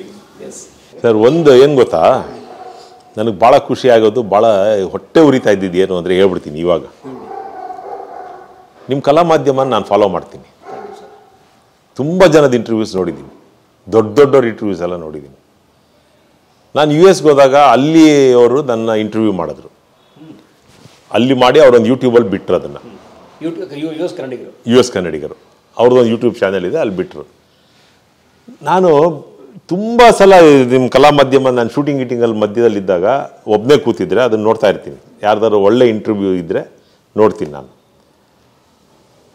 ಇವ್ರಿಗೆ ಯಾಕೆ ನಾನು ಇನ್ನೂ ಕಾಣಿಸಿಲ್ಲ ಅಂತ ಅಂದ್ಕೊಂಡಿದ್ದು ತುಂಬ ಸಲ ಇದೆ ಸರ್. ಇಲ್ಲ, ನಾನು ಹೇಳೋದು ನಿಮ್ಮ ತಪ್ಪು ಅಂತಲ್ಲ, ಎಲ್ಲದಕ್ಕೂ ಸಮಯ ಬರಬೇಕು. ಇಲ್ಲದೆ ಹೋದರೆ ನಾವು ಏನು ತಿಪ್ಪುರ್ಲಾಗ ಹಾಕಿದ್ರು ನಾವೇನು ಅಂದ್ಕೊಂಡಿದ್ದೀವಿ ಅದು ಮಾಡೋಕ್ಕಾಗಲ್ಲ. ಮೊನ್ನೆ ಅಚಾನಕ್ಕಾಗಿ ನೀವು ನನಗೆ ಫೋನ್ ಮಾಡಿದ್ರಿ. ನಾನು ನಿಮ್ಮನ್ನು ಕೇಳಿದೆ, ಸರ್ ನಿಮ್ಮನ್ನು ನೀವೆಲ್ಲ ದೊಡ್ಡವ್ರದ್ದು ಇಂಟರ್ವ್ಯೂ ಮಾಡ್ತೀರಾ, ನನ್ನಂತ ಒಬ್ಬ ಪುಟ್ಟ ಕಲಾವಿದನ್ ಮಾಡ್ತೀರಾ ಅಂತ. ಅದು ಯಾಕೆ ಕೇಳಿದೆ ಗೊತ್ತಾ? ನಿಮ್ಮ ಕಾಲೆಳೆಯ ಕೇಳಿದ್ದು ಸರ್. ನಿಜವಾಗ್ಲೂ ನೀವು ನನಗೆ ಫೋನ್ ಮಾಡಿ ನಾನು ಇಂಟರ್ವ್ಯೂ ಮಾಡ್ತೀನಿ ಅಂತ ಹೇಳಿದಾಗ ನನಗೆ ಭಾಳ ಖುಷಿ ಆಯಿತು. ಯಾಕೆಂದರೆ ಈ ಕಲಾ ಮಾಧ್ಯಮದ ಸೀರೀಸಲ್ಲಿ ಸಾಧಕರ ಸಾಲಲ್ಲಿ ನಂದೊಂದು ಇಂಟರ್ವ್ಯೂ ಎಲ್ಲೋ ಮಧ್ಯದಲ್ಲಿ ಒಂದು ಎಪಿಸೋಡ್ ಬರುತ್ತಲ್ಲ ಅನ್ನೋ ಖುಷಿ ಆಯ್ತು ಸರ್. ಅಷ್ಟೇ. ಯಾವುದೋ ಒಂದು ಹೊಸ ಚಾನೆಲ್ ಶುರು ಆಗ್ತಾ ಇದೆ ಕನ್ನಡಗೆ, ಎಂಟರ್ಟೈನ್ಮೆಂಟ್. ನಾನು ಅವಾಗ US ಅಲ್ಲಿದ್ದೆ. ಬೆಂಗಳೂರಿಗೆ ಬಂದೆ. ನನ್ನ ಸ್ನೇಹಿತರೆಲ್ಲ ಕೆಲವರು ಮಾಡ್ತಿದ್ದಾರೆ ಅನ್ನೋದು ವಿಷಯ ಗೊತ್ತಾಯಿತು. ಆಮೇಲೆ ಆ ಚಾನೆಲ್ ಮುಖ್ಯಸ್ಥರು ನನಗೆ ತುಂಬ ಆತ್ಮೀಯರು ಅಂತ ಗೊತ್ತಾಯಿತು. ಹೋದೆ, ಫೋನ್ ಮಾಡಿದೆ, ಬನ್ನಿ ಆಫೀಸ್ಗೆ ಅಂದರು. ಹೋದೆ, ಸರ್ ನಾವೊಂದು ಪ್ರಾಜೆಕ್ಟ್ ಮಾಡ್ತೀವಿ, ನಮಗೊಂದು ಪ್ರಾಜೆಕ್ಟ್ ಕೊಡಿ, ಸೀರಿಯಲ್ ಮಾಡ್ತೀವಿ. ನಾನು ಸೀರಿಯಲ್ ಮಾಡಬೇಕು ಅಂದರೆ ಪ್ರೊಡಕ್ಷನ್ ಮಾಡಬೇಕು ಅನ್ನೋ ಆಸೆ ಇದೆ, ಕೊಡಿ ಅಂತ ಕೇಳಿದೆ. ಅವರು ನೀವು ಕತೆ ಕೊಡಿ ಅಂದರು. ಒಂದು ದಿನದಲ್ಲಿ ನಂದು ಇತ್ತು ಹಳೇದೊಂದಷ್ಟು 8 ಸೀರಿಯಲಿನ ಕಥೆಯನ್ನು ಮಾಡಿ ಸ್ಪೈರಲ್ ಬೈಂಡ್ ಮಾಡಿ ತೊಗೊಂಡಾಗ ಅವ್ರಿಗೆ ಕೊಟ್ಟೆ. 8 ಸೀರಿಯಲ್ ಒಂದೇ ದಿನದಲ್ಲಿ, 8 ಸೀರಿಯಲ್ ಬೇರೆ ಬೇರೆ ಕತೆ ಅಷ್ಟನ್ನು ಮಾಡಿ ಕ್ಯಾಸ್ಟಿಂಗ್ ಆಪ್ಷನ್ಸ್ ಹಾಕಿ ಎಲ್ಲ ಮಾಡಿ ಕೊಟ್ಟೆ. ಅವರು ನಾನು ಕೊಡೋ ಟೈಮ್ಗೆ ಇನ್ನೊಬ್ರು ಯಾರೋ ಬಂದಿದ್ರು ಅಲ್ಲಿಗೆ. ಶ್ರೀನಾಥ್, ಇದೆಲ್ಲ ನಾನು ಓದಿ ಎಲ್ಲ ಹೇಳ್ತೀನಿ, ಅವ್ರು ಮಾಡಿದ್ದಾರೆ ಒಂದು ಸೀರಿಯಲ್ಲು, ನೀವು ತೊಗೊಳಂಗಿದ್ರೆ ಅವ್ರು ತೊಗೊಳ್ಳಿ ಅಂದರು. ಅವ್ರು ಮಾಡಲ್ವಂತೆ, ನೀವು ತೊಗೊಳ್ಳಿ ಅಂದರು. ಆಯ್ತು ಸರ್ ತಗೋತೀನಿ, ನೋಡ್ತೀನಿ ಎಪಿಸೋಡ್ಸು. ಹಾರ್ಡ್ ಡಿಸ್ಕ್ ತೊಗೊಂಬಂದು ಕೊಟ್ಟರು, ನಮ್ಮ ಸ್ಟುಡಿಯೋಲ್ಲೇ ಹಾಕ್ಕೊಂಡು ನೋಡಿದ್ವಿ. ಓಕೆ, ಏನು ತೀರಾ ತೆಗೆದಾಕೋಂಗಿರಲಿಲ್ಲ, ತೀರಾ ಹೈ ಕ್ವಾಲಿಟಿದು ಅಲ್ಲ, ಓಕೆ. ಹೊಸ ಚಾನಲ್ಲು ನಾನೇನು ಮಾಡಿದೆ, ಅದನ್ನು ಮಾತಾಡಿದ್ವಿ. ಅವರು ಪರ್ ಎಪಿಸೋಡ್ ಇಷ್ಟು ಅಂತ ಚಾನಲ್ನವ್ರು ಕೊಡೋದು 30,000 ರೂಪಾಯಿ. 30,000 ರೂಪಾಯಿ ಏನು ಮಾಡೋಕ್ಕಾಗಲ್ಲ, ಬಟ್ ಸ್ಟಿಲ್ ಮಾಡಬೇಕು ಅನ್ನೋ ಆಸೆ ನನಗೆ. ಮಾಡೋಣ ಏನೋ ಮಾಡಿ ಅಂದ್ಬಿಟ್ಟು ಅವ್ರ ಹತ್ರ ಎಲ್ಲ ಮಾತಾಡಿದೆ. ಹಳೆ ಆರ್ಟಿಸ್ಟ್ಗಳ ಹತ್ರ ಎಲ್ಲ ಎಲ್ಲರೂ ಮಾಡ್ಬೇಕು ಸರ್ ಅಂದೆ. ಎಲ್ಲರೂ ಮಾಡ್ತಾರೆ ಅಂತ ಅಂದರು ಅವರು. ಅವ್ರಿಗೆ ಪರ್ ಎಪಿಸೋಡ್ ಇಷ್ಟು ಅಂತ 9 ಎಪಿಸೋಡ್ದು ದುಡ್ಡು ಕೊಟ್ಬಿಟ್ಟು 2 ಸೀರಿಯಲ್, ಒಂದು 9 ಎಪಿಸೋಡು, ಒಂದು 7 ಎಪಿಸೋಡು, ಎರಡರದ್ದು ದುಡ್ಡು ಕೊಟ್ಬಿಟ್ಟು 2 ಪ್ರಾಜೆಕ್ಟ್ ತೊಗೊಂಡ್ಮೇಲೆ ಫೋನ್ ಮಾಡಿದ್ರೆ ಯಾವ ಆರ್ಟಿಸ್ಟು ನಾವು ಮಾಡಲ್ಲ ಅಂದರು. ಆ್ಯಕ್ಟ್ ಮಾಡಲ್ಲ ನಾವು. ಅವರೆಲ್ಲ ಡಬ್ಬಿಂಗ್ ಆರ್ಟಿಸ್ಟ್ಗಳು. ಇವ್ರು ಬಲವಂತಕ್ಕೋ ಅಥವಾ ಹೆಂಗೋ ಅವ್ರು ಬಂದು ಆ್ಯಕ್ಟ್ ಮಾಡಿಬಿಟ್ಟಿದ್ದಾರೆ 9 ಎಪಿಸೋಡು. ಈಗ ಪ್ರೊಡಕ್ಷನ್ ಹೌಸ್ ಚೇಂಜ್ ಆಯ್ತಲ್ಲ, ನಾವು ಮಾಡಲ್ಲ ಅಂದರು ಅವರು. ಸರಿ ಓಕೆ ಅಂದ್ಬಿಟ್ಟು ಈ ಚಾನಲ್ ಮುಖ್ಯಸ್ಥರಿಗೆ ನಾನು ಒಂದು PPT ಮಾಡಿ ಒಂದು 180 ಜನದ್ದು ಆಡಿಷನ್ ಮಾಡಿದೆ. ಇಲ್ಲೇ ಕೆಳಗಡೆ ಎಲ್ಲರೂ ಕರೆಸಿ ಮಾಡಿ ಆಡಿಷನ್ ಎಲ್ಲ ಮಾಡಿ ಒಂದಷ್ಟು ಜನ ಸೆಲೆಕ್ಟ್ ಮಾಡಿ PPT ಮಾಡಿದೆ. ಈಗ ಮಾಡ್ತಿದ್ದ ಕಲಾವಿದ್ರು ಇವರು, ಇನ್ನು ಮುಂದೆ ಮಾಡೋ ಕಲಾವಿದ್ರು ಇವರು ಅಂತ ಎರಡನ್ನೂ ಹಾಕಿ PPT ಮಾಡಿ ಅವ್ರಿಗೆ ಕೊಟ್ಟೆ. ಕಂಟಿನ್ಯೂ ಮಾಡಿ ಸರ್ ನೀವು ಅಂದರು ಚಾನಲ್ನವರು. ಕಂಟಿನ್ಯೂ ಮಾಡಿ ನೀವು. ಓಕೆ ಸರ್ ಅಂತ ನಾನು ಶೂಟಿಂಗ್ ಮಾಡಿಬಿಟ್ಟೆ. 10 ಎಪಿಸೋಡ್ ಶೂಟಿಂಗ್ ಮಾಡಿದೆ. ಆ ಟೈಮಲ್ಲಿ ಒಬ್ಬ ಸಂಚಿಕೆ ನಿರ್ದೇಶಕ ಅಂತ ಕರೆದು ಅವನ ಹತ್ರ ಮಾತಾಡಿ ಅವನ್ನ ಕೂಡಿಸ್ಕೊಂಡು, ರೈಟರ್ನ ಕೂಡಿಸ್ಕೊಂಡು ಕತೆ ಎಲ್ಲ ಹೇಳಿ ಹಿಂಗೆಲ್ಲ ಮಾಡು ಅಂತೆಲ್ಲ ಹೇಳಿ ಮಾಡಿಸ್ದೆ. ಎಲ್ಲ ಎಡಿಟ್ ಆಯಿತು. ಇದೆಲ್ಲ ಪ್ರೋಸೆಸ್ ನಡೆಯುವಾಗ, ಶೂಟಿಂಗಿಂದ ಎಡಿಟಿಂಗ್ ಆಗುವ ಪ್ರೋಸೆಸ್ ನಡೆಯುವಾಗ ಇಂಟರ್ನ್ಯಾಷನಲ್ ಫಿಲಮ್ ಫೆಸ್ಟಿವಲ್ ಶುರುವಾಯಿತು. ಆ ಚಾನಲ್ ಮುಖ್ಯಸ್ಥರು ಅಲ್ಲಿ ಜೂರಿಯಾಗಿ ಹೋದರು. ಅಲ್ಲಿ ಹೋಗೋಕ್ಕೆ ಶುರು ಮಾಡಿದ್ಮೇಲೆ ಈ ಚಾನಲ್ಗೆ ಹೋಗೋದು ಕಮ್ಮಿ ಆಯಿತು. ಆಮೇಲೆ ಅಲ್ಲಿ ಒಳಗಡೆ ಏನಿತ್ತು ಗೊತ್ತಿಲ್ಲ ನನಗೆ, ಅಲ್ಲಿ ಒಳಗಡೆ ಏನೇನಾಗಿತ್ತು ಗೊತ್ತಿಲ್ಲ ನನಗೆ. ಇವ್ರು ಯಾವಾಗ ಅಲ್ಲಿಗೆ ಹೋಗೋಕ್ಕೆ ಶುರು ಮಾಡಿದ್ರು, ಸ್ಲೋವಾಗಿ ಅವ್ರನ್ನ ಚಾನಲಿಂದ ತೆಗೆದುಬಿಟ್ರು. ಈಗ ಅಲ್ಲಿ ಯಾರೋ ಒಬ್ಬರು ABCD ಗೊತ್ತಿಲ್ಲದೆ ಇರುವ ಒಬ್ಬ ವ್ಯಕ್ತಿಯನ್ನು ಅಲ್ಲಿ ಕೂಡಿಸಿದ್ದಾರೆ ಆ ಚಾನಲಲ್ಲಿ, ಒಂದು ಹುಡುಗಿ. ಈ ಎಪಿಸೋಡ್ ಕಳಿಸಿದ್ರು. ಈ ಎಪಿಸೋಡ್ 9 ಎಪಿಸೋಡ್, 10 ಎಪಿಸೋಡ್ನ ಶೂಟಿಂಗ್ ಮಾಡಿದ್ದೆ. ಎಡಿಟಿಂಗು, ಮ್ಯೂಸಿಕ್ಕು ಎಲ್ಲ ಆಯಿತು. ಕಳಿಸ್ದೆ. ಅವ್ರು ನೋಡ್ಬಿಟ್ಟು ಗಾಬರಿ ಆಗ್ಬಿಟ್ರು. ಫಸ್ಟ್ 9 ಎಪಿಸೋಡ್ ಬೇರೆ ಕಲಾವಿದರು, 10ನೇ ಎಪಿಸೋಡಿಂದ ಬೇರೆ ಕಲಾವಿದರು. ಅದೇ ಕತೆ. ಸರ್ ಹೆಂಗ್ ಟೆಲಿಕಾಸ್ಟ್ ಮಾಡೋದು ಅಂತ ಕೇಳಿದ್ರು. ಅವ್ರು ಕೇಳಿದ ಪ್ರಶ್ನೆ ಕರೆಕ್ಟ್, ನಾನು ತಪ್ಪಲ್ಲ. ಇನ್ಫಾರ್ಮೇಶನ್ನೇ ಇಲ್ಲ ಅವ್ರಿಗೆ. 10ನೇ ಎಪಿಸೋಡಿಂದ ಕಲಾವಿದರು ಚೇಂಜ್ ಆಗ್ತಾರೆ ಅನ್ನೋ ಇನ್ಫಾರ್ಮೇಶನ್ನೇ ಇಲ್ಲ. ಇವ್ರು ಹೇಳಿಲ್ಲ ಅವ್ರಿಗೆ, ಸರ್ ಟೆಲಿಕಾಸ್ಟ್ ಮಾಡೋಕ್ಕಾಗಲ್ಲ. ಮೀಟಿಂಗ್ ಕರೆದ್ರು, ಹೋದೆ, ಮಾತಾಡಿದೆ. ಆಮೇಲೆ ನಾನು ಹೇಳಿದೆ, ಒಂದು ಕೆಲಸ ಮಾಡಿ, ಈ ಫಸ್ಟ್ 9 ಎಪಿಸೋಡ್ ಲಾಸ್ಟ್ ನಾನು ತೊಗೋತೀನಿ, ಬಿಟ್ಬಿಡಿ, ಅದನ್ನು ಸ್ಕ್ರ್ಯಾಪ್ ಡಸ್ಟ್ಬಿನ್ಗೆ ಹಾಕ್ತೀನಿ, ಹೋಯ್ತು ದುಡ್ಡು, ನೋ ಪ್ರಾಬ್ಲಮ್. ನನ್ನ 10ನೇ ಎಪಿಸೋಡ್ನ 4ನೇ ಎಪಿಸೋಡ್ ಮಾಡ್ತೀನಿ. ಫಸ್ಟ್ 1, 2, 3ನೇಗೆ ತಿರ್ಗಾ ಕತೆ ಮಾಡ್ತೀನಿ. 3 ಎಪಿಸೋಡ್ ಕತೆ ಮಾಡ್ತೀನಿ. ಈ ಕತೆನ ಅದಕ್ಕೆ ಲಿಂಕ್ ಮಾಡ್ತೀನಿ. ಇದೇ ಕಲಾವಿದರನ್ನ ಹಾಕೊಂಡು 3 ಎಪಿಸೋಡ್ ಶೂಟಿಂಗ್ ಮಾಡ್ತೀನಿ, ರೀಶೂಟ್ ಮಾಡ್ತೀನಿ 3 ಎಪಿಸೋಡ್ಸ್. ಸೊ ಆ ಕಂಟಿನ್ಯೂಟಿ ಸಿಗುತ್ತೆ ನಿಮಗೆ. ಕಲಾವಿದರೆಲ್ಲ ಅವರೇ ಇರ್ತಾರೆ ಅಂತ. ಈ ಕ್ಷಣದವರೆಗೂ ನಮಗೇನು ಹೇಳಿಲ್ಲ ಸರ್ ಅವರು. 2 ಸೀರಿಯಲ್, ಇನ್ನೊಂದು ಸೀರಿಯಲ್ ನೋಡೇ ಇಲ್ಲ ಅವರು. ಸರ್ ಫಸ್ಟ್ ಇದು ಕ್ಲಿಯರ್ ಆಗಲಿ, ಆಮೇಲೆ ಅದು ನೋಡ್ತೀವಿ ಅಂತಾರೆ. ಚಾನಲ್ಲು ಟೇಕ್ ಆಫ್ ಆಗಿಲ್ಲ. ಇಷ್ಟು ವರ್ಷದ ಅನುಭವ ಇದ್ದು, ನಾನು ಏನು ಹೇಳಕ್ಕೆ ಹೊರಟಿದ್ದೀನಿ ಅಂದರೆ, ಇಷ್ಟು ವರ್ಷದ ಅನುಭವ ಇದ್ದು, ಅಲ್ಲೊಂದು ಬಾವಿ ಇದೆ ಅಂತ ಗೊತ್ತಿದ್ದು ಹೋಗಿ ಬಿದ್ದಿದ್ದೀವಲ್ಲ, ಮುಟ್ಟಾಳತನದ ಪರಮಾವಧಿ ಇದು. ಮಾಡಬೇಕು ಅನ್ನುವ ಒಂದು ಆಸೆ ಹೆಂಗೆ ನಮ್ಮನ್ನು ಆ ಒಂದು ಸುಳಿಗೆ ಸಿಕ್ಸತ್ತೆ ಅನ್ನೋದು. ನಾನು ಪ್ರೊಡಕ್ಷನ್ ಐಟಮ್ಸ್ 35 ತಟ್ಟೆ, ಲೋಟ, ಕಪ್ಪು, ಸ್ಪೂನುಗಳು, ಫ್ಲಾಸ್ಕು, ಊಟ ತರೋ ಕ್ಯಾರಿಯರ್ಗಳು ಪ್ರತಿಯೊಂದು ಪರ್ಚೇಸ್ ಮಾಡಿದೆ. ಒಂದು ಪ್ರೊಡಕ್ಷನ್ ಹೌಸ್ಗೆ ಏನು ಬೇಕೆಲ್ಲ ಎಲ್ಲ. ಯಾಕೆಂದರೆ ಪ್ರತಿದಿನ ಬಾಡಿಗೆ ಕೊಡಬೇಕು, 2 ಸೀರಿಯಲ್ ನಡೆಯುತ್ತೆ, ನಮ್ಮದೇ ಇರಲಿ ಎಲ್ಲನೂ ಅಂತ ಎಲ್ಲ ಪ್ರತಿಯೊಂದು ಐಟಮ್ಸ್ ಪರ್ಚೇಸ್ ಮಾಡಿದೆ. ಎಲ್ಲವೂ ಮಾಡಿ ಮೇಲಿದೆ. ಅದಕ್ಕೆ ಯಾರಿಗಾನ ಕೊಟ್ಬಿಡೋಣ, ಅದು ಯಾರೋ ಶೂಟಿಂಗ್ ಹೋಗ್ತಿರ್ತೀನಲ್ಲ, ಎಲ್ಲ ಕೊಟ್ಬಿಡೋಣ ಅಂತ ಡಿಸೈಡ್ ಮಾಡಿದ್ವಿ. ಸೊ ಈ ಥರದ್ದು ಅನುಭವ. 38 ವರ್ಷ ಅನುಭವ ಇರೋ ಕಲಾವಿದನಿಗೆ ಹಿಂಗಾಗಿದೆ. ಇನ್ನು ಹೊಸಬ ಅವ್ರು ನನ್ನ ಮುಂದೆ ಕೂತಾಗ, ಮೀಟಿಂಗ್ ಹೋದಾಗ ತುಂಬ ಚೆನ್ನಾಗಿ ಮಾತಾಡಿದ್ರು. ಸರ್ ನೀವು ಮಾಡಿದ್ದೀರಾ, ಆದರೂ ನೋಡಿ ಹಿಂಗಾಗೋಯ್ತು, ಏನಾರು ಮಾಡೋಣ ಸರ್ ಇದಕ್ಕೆ ಅಂತ ಎಲ್ಲ ಮಾತಾಡಿದವರು. ಇವತ್ತವರೆಗೂ ಮೆಸೇಜ್. ಸರ್ ನಾನು ಹೇಳೋದು, ಈ ಫೋನು ಭಾಳ ಉಪಯೋಗ. ನಮ್ಗೇನಾರ ಎಮರ್ಜೆನ್ಸಿ ಇದ್ದಾಗ, ಈಗ ನೀವು ನನಗೆ ಫೋನ್ ಮಾಡ್ತೀರಾ ಅಥವಾ ನಾನು ನಿಮಗೆ ಫೋನ್ ಮಾಡ್ತೀನಿ ಅಂದರೆ, ಏನಾದ್ರು ಕೆಲಸ ಇದ್ದರೆ ಮಾತ್ರ ಮಾಡ್ತೀವಿ. ಓಕೆ, ಈಗ ನಾನೆಲ್ಲೋ ಕೆಲಸದಲ್ಲಿ ಇದ್ದೀನಿ, ನಿಮ್ಮ ಜೊತೆ ಮಾತಾಡ್ತಾ ಇದ್ದೀನಿ, ನನಗೆ ಆವಾಗಿಂದ ಫೋನ್ ಬರ್ತಿದೆ. ನನ್ನ ಈ ಇಂಟರ್ವ್ಯೂ ಮುಗಿದ್ಮೇಲೆ ಖಂಡಿತವಾಗ್ಲೂ ಆಗಿಂದ ಯಾರ್ಯಾರು ಫೋನ್ ಮಾಡಿದ್ದೋ ಅವ್ರಿಗೆ ವಾಪಸ್ ಫೋನ್ ಮಾಡ್ತೀನಿ ನಾನು. ಆ ಒಂದು ಸೌಜನ್ಯನೂ ಬೆಳೆಸ್ಕೊಳ್ದೆ ಹೋದರೆ ಫೋನ್ ಯಾಕೆ ಸರ್ ಇಟ್ಕೋಬೇಕು? ದಿನಕ್ಕೆ 2 ಫೋನ್ ಮಾಡ್ತೀನಿ ಅವ್ರಿಗೆ, ರಿಪ್ಲೈಯೇ ಮಾಡಲ್ಲ. ಮೆಸೇಜ್ ಮಾಡಿದ್ರೆ ರಿಪ್ಲೈ ಮಾಡಲ್ಲ. ABCD ಗೊತ್ತಿಲ್ಲದೆ ಇರೋ ಒಂದು ಹುಡುಗಿ ಅವಳು. ಅಂದರೆ ಒಂದು ಸೀರಿಯಲ್ ಹೇಗೆ ನಡೆಯುತ್ತೆ ಇದೆಲ್ಲ ಏನು. ಆಮೇಲೆ ದೊಡ್ಡವ್ರು ಮಾಡಿದ್ದಾರೆ ಅದಕ್ಕೆ, ಆ ಚಾನೆಲ್ಗೆ ಸೀರಿಯಲ್. ಅದೇನು ಏನು ಹೊರಗಡೆ ಬಂದೇ ಇಲ್ಲ, ಟೇಕ್ ಆಫೇ ಆಗಿಲ್ಲ. ಸೊ ಇವೆಲ್ಲವೂ ಜೀವನದಲ್ಲಿ ಭಾಳ ಪಾಠ ಕಲಿಸತ್ತೆ. ಕೆಲವು ಸಂದರ್ಭದಲ್ಲಿ ಬುದ್ಧಿ ಕಲಿತು ಸರಿಯಾದ ದಾರಿಲಿ ಹೋಗ್ತೀವಿ, ಕೆಲವು ಸಂದರ್ಭದಲ್ಲಿ ಹಳ್ಳ ಇದೆ ಅಂತ ಗೊತ್ತಿದ್ರು ಹೋಗಿ ಬೀಳ್ತೀವಿ. ಇದು ಪ್ರತಿಯೊಬ್ಬ ಮನುಷ್ಯನಲ್ಲೂ ಆಗತ್ತೆ. ಯಾಕೆ ಗೊತ್ತಾ, ನಾವೇನೋ ಮಾಡಬೇಕು ಅನ್ನೋ ಒಂದು ಆಸೆ ಇರುತ್ತಲ್ಲ ಮನಸ್ಸಲ್ಲಿ. ನಾನೇನೋ ಮಾಡಬೇಕು, ಆ್ಯಕ್ಟಿಂಗ್ ಮಾಡಿದೆ ಇಷ್ಟು ವರ್ಷ, ಪ್ರೊಡಕ್ಷನ್ ಮಾಡಬೇಕು. ಸರ್ ನಾನು ಎಲ್ಲ ಚಾನಲ್ನೂ ಅಪ್ರೋಚ್ ಮಾಡಿಬಿಟ್ಟೆ, ನನಗೊಂದು ಸ್ಲಾಟ್ ಕೊಡಿ, ನಾನು ಮಾಡ್ತೀನಿ, ನಿಯತ್ತಾಗಿ ಮಾಡ್ತೀನಿ, ಪ್ರಾಮಾಣಿಕವಾಗಿ ಮಾಡ್ತೀನಿ, ನೀವೇನು ಕೇಳ್ತಿರೋ ಅದನ್ನು ಕೊಡ್ತೀನಿ ಅಂತ. ದೊಡ್ಡ ದೊಡ್ಡ ಚಾನಲಲ್ಲಿ ಕಷ್ಟ, ಎಂಟ್ರಾಗೋದೇ ಕಷ್ಟ. ಹಾಗಾಗಿ ಹೊಸ ಚಾನಲ್ ಅಲ್ವಾ, ಪ್ರಯತ್ನ ಪಡೋಣ ಅಂತ ಹೋದೆ. ಡಮ್ ಅಂತ ಬಿತ್ತು. ಲಕ್ಷಗಳು ಇನ್ವೆಸ್ಟ್ಮೆಂಟ್, ಹೆಚ್ಚು ಕಮ್ಮಿ ಒಂದು 10-12 ಲಕ್ಷ. ಸೊ ಹಾಗಾಗಿ ಜೀವನದಲ್ಲಿ ಭಾಳ ಅಂದರೆ ಎಸ್ಪೆಷಲಿ ಈ ಕಲಾ ಮಾಧ್ಯಮದ ಬದುಕಲ್ಲಿ ಈ ಥರದ್ದು ಬೇಕಾದಷ್ಟು ಏರಿಳಿತಗಳಾಗಿದೆ ಜೀವನದಲ್ಲಿ. ಅಂದರೆ ಪ್ರತಿಯೊಂದು ಇನ್ಸಿಡೆನ್ಸಲ್ಲೂ ಭಾಳ ದೊಡ್ಡ ದೊಡ್ಡ ಪಾಠಗಳನ್ನ ಕಲ್ತಿದ್ದೀನಿ ನಾನಂತೂ. ಅದೆಲ್ಲವೂ ಆಗಿ ಸಂತೋಷವಾಗಿದ್ದೀನಿ, ಅದು ಖುಷಿ. ಬಿಡಬಾರ್ದು ಸರ್. ಈಗ ನಾನು ಮಾರಲಿ ಡೌನ್ ಆಗ್ಬಿಟ್ರೆ ನಾನು ಆ್ಯಕ್ಟ್ ಮಾಡ್ತಿರೋ ಪ್ರಾಜೆಕ್ಟು, ಅಥವಾ ನಾನು ಇವಾಗ ಫಾರ್ ಎಕ್ಸಾಂಪಲ್ ನಾನು ಮಾರಲಿ ವೀಕಾಗಿ ಕೂತಿದ್ದೀನಿ, ಡೌನಾಗಿ ಕೂತಿದ್ದೀನಿ, ನಿಮ್ಮ ಜೊತೆ ಮಾತಾಡಬೇಕು, ಆ ಎನರ್ಜಿನೇ ಬರಲ್ಲ ಸರ್ ಮಾತಾಡೋಕ್ಕೆ. ಮಾತುಗಳು ಬರೋದೇ ಇಲ್ಲ ಬಾಯಿಂದ,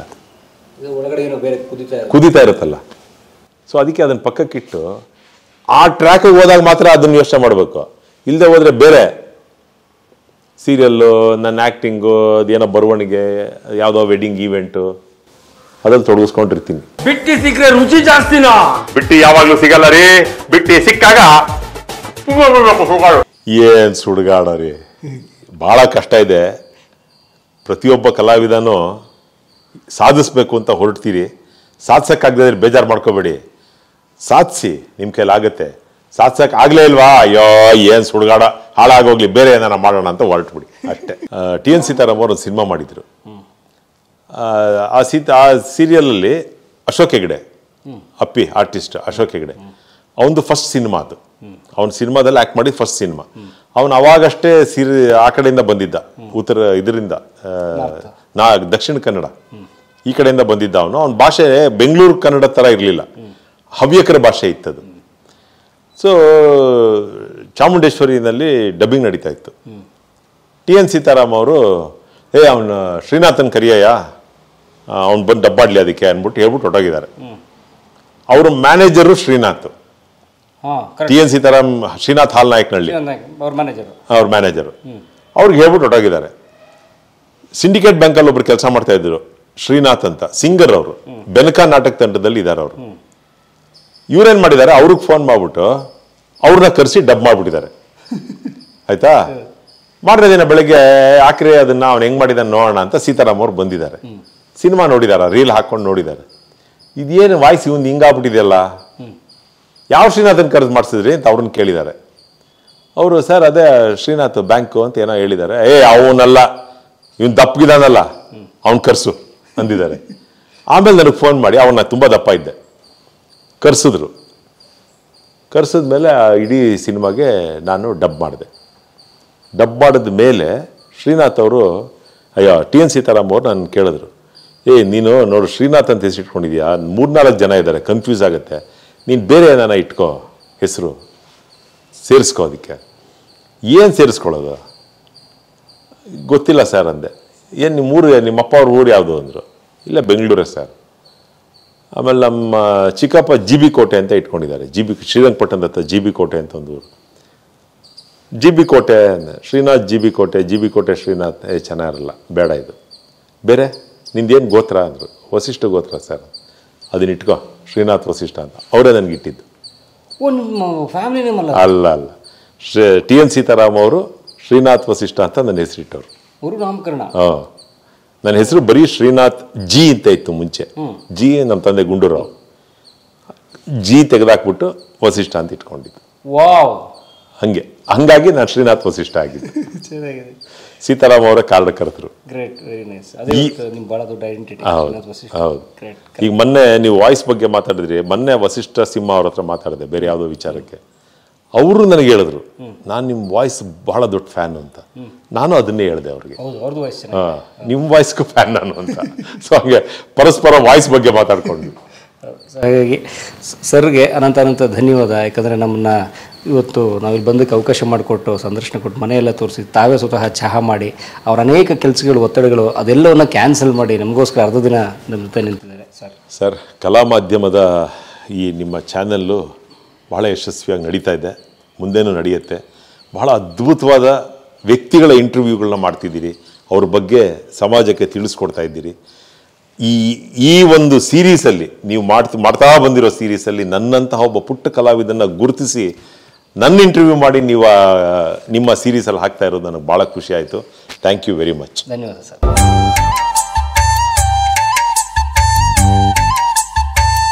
ಕಲಾ ಮಾಧ್ಯಮದ ಎಲ್ಲ ಎಪಿಸೋಡುಗಳು ನಿಮಗೆ ಸಿಗಬೇಕು ಅಂತಂದ್ರೆ ಕಲಾ ಮಾಧ್ಯಮ ಯೂಟ್ಯೂಬ್ ಚಾನೆಲ್ನ ಸಬ್ಸ್ಕ್ರೈಬ್ ಮಾಡಿ, ಬೆಲ್ ಐಕಾನ್ನ ಕ್ಲಿಕ್ ಮಾಡಿ, ತಪ್ಪದೇ ಮಾಡಿ. ಸ್ನೇಹಿತರೆ, ಕಲಾ ಮಾಧ್ಯಮದ ಎಲ್ಲ ಸಂದರ್ಶನಗಳನ್ನು ನೀವೀಗ ಓದಬಹುದು. www.kalamadhyama.com ಈ ವೆಬ್ಸೈಟ್ಗೆ ವಿಸಿಟ್ ಮಾಡಿ ಇಂಟರ್ವ್ಯೂಗಳನ್ನು ಓದಿ. ಓದುವ ಸಂಸ್ಕೃತಿ ಹೆಚ್ಚಾಗಲಿ. ಧನ್ಯವಾದ.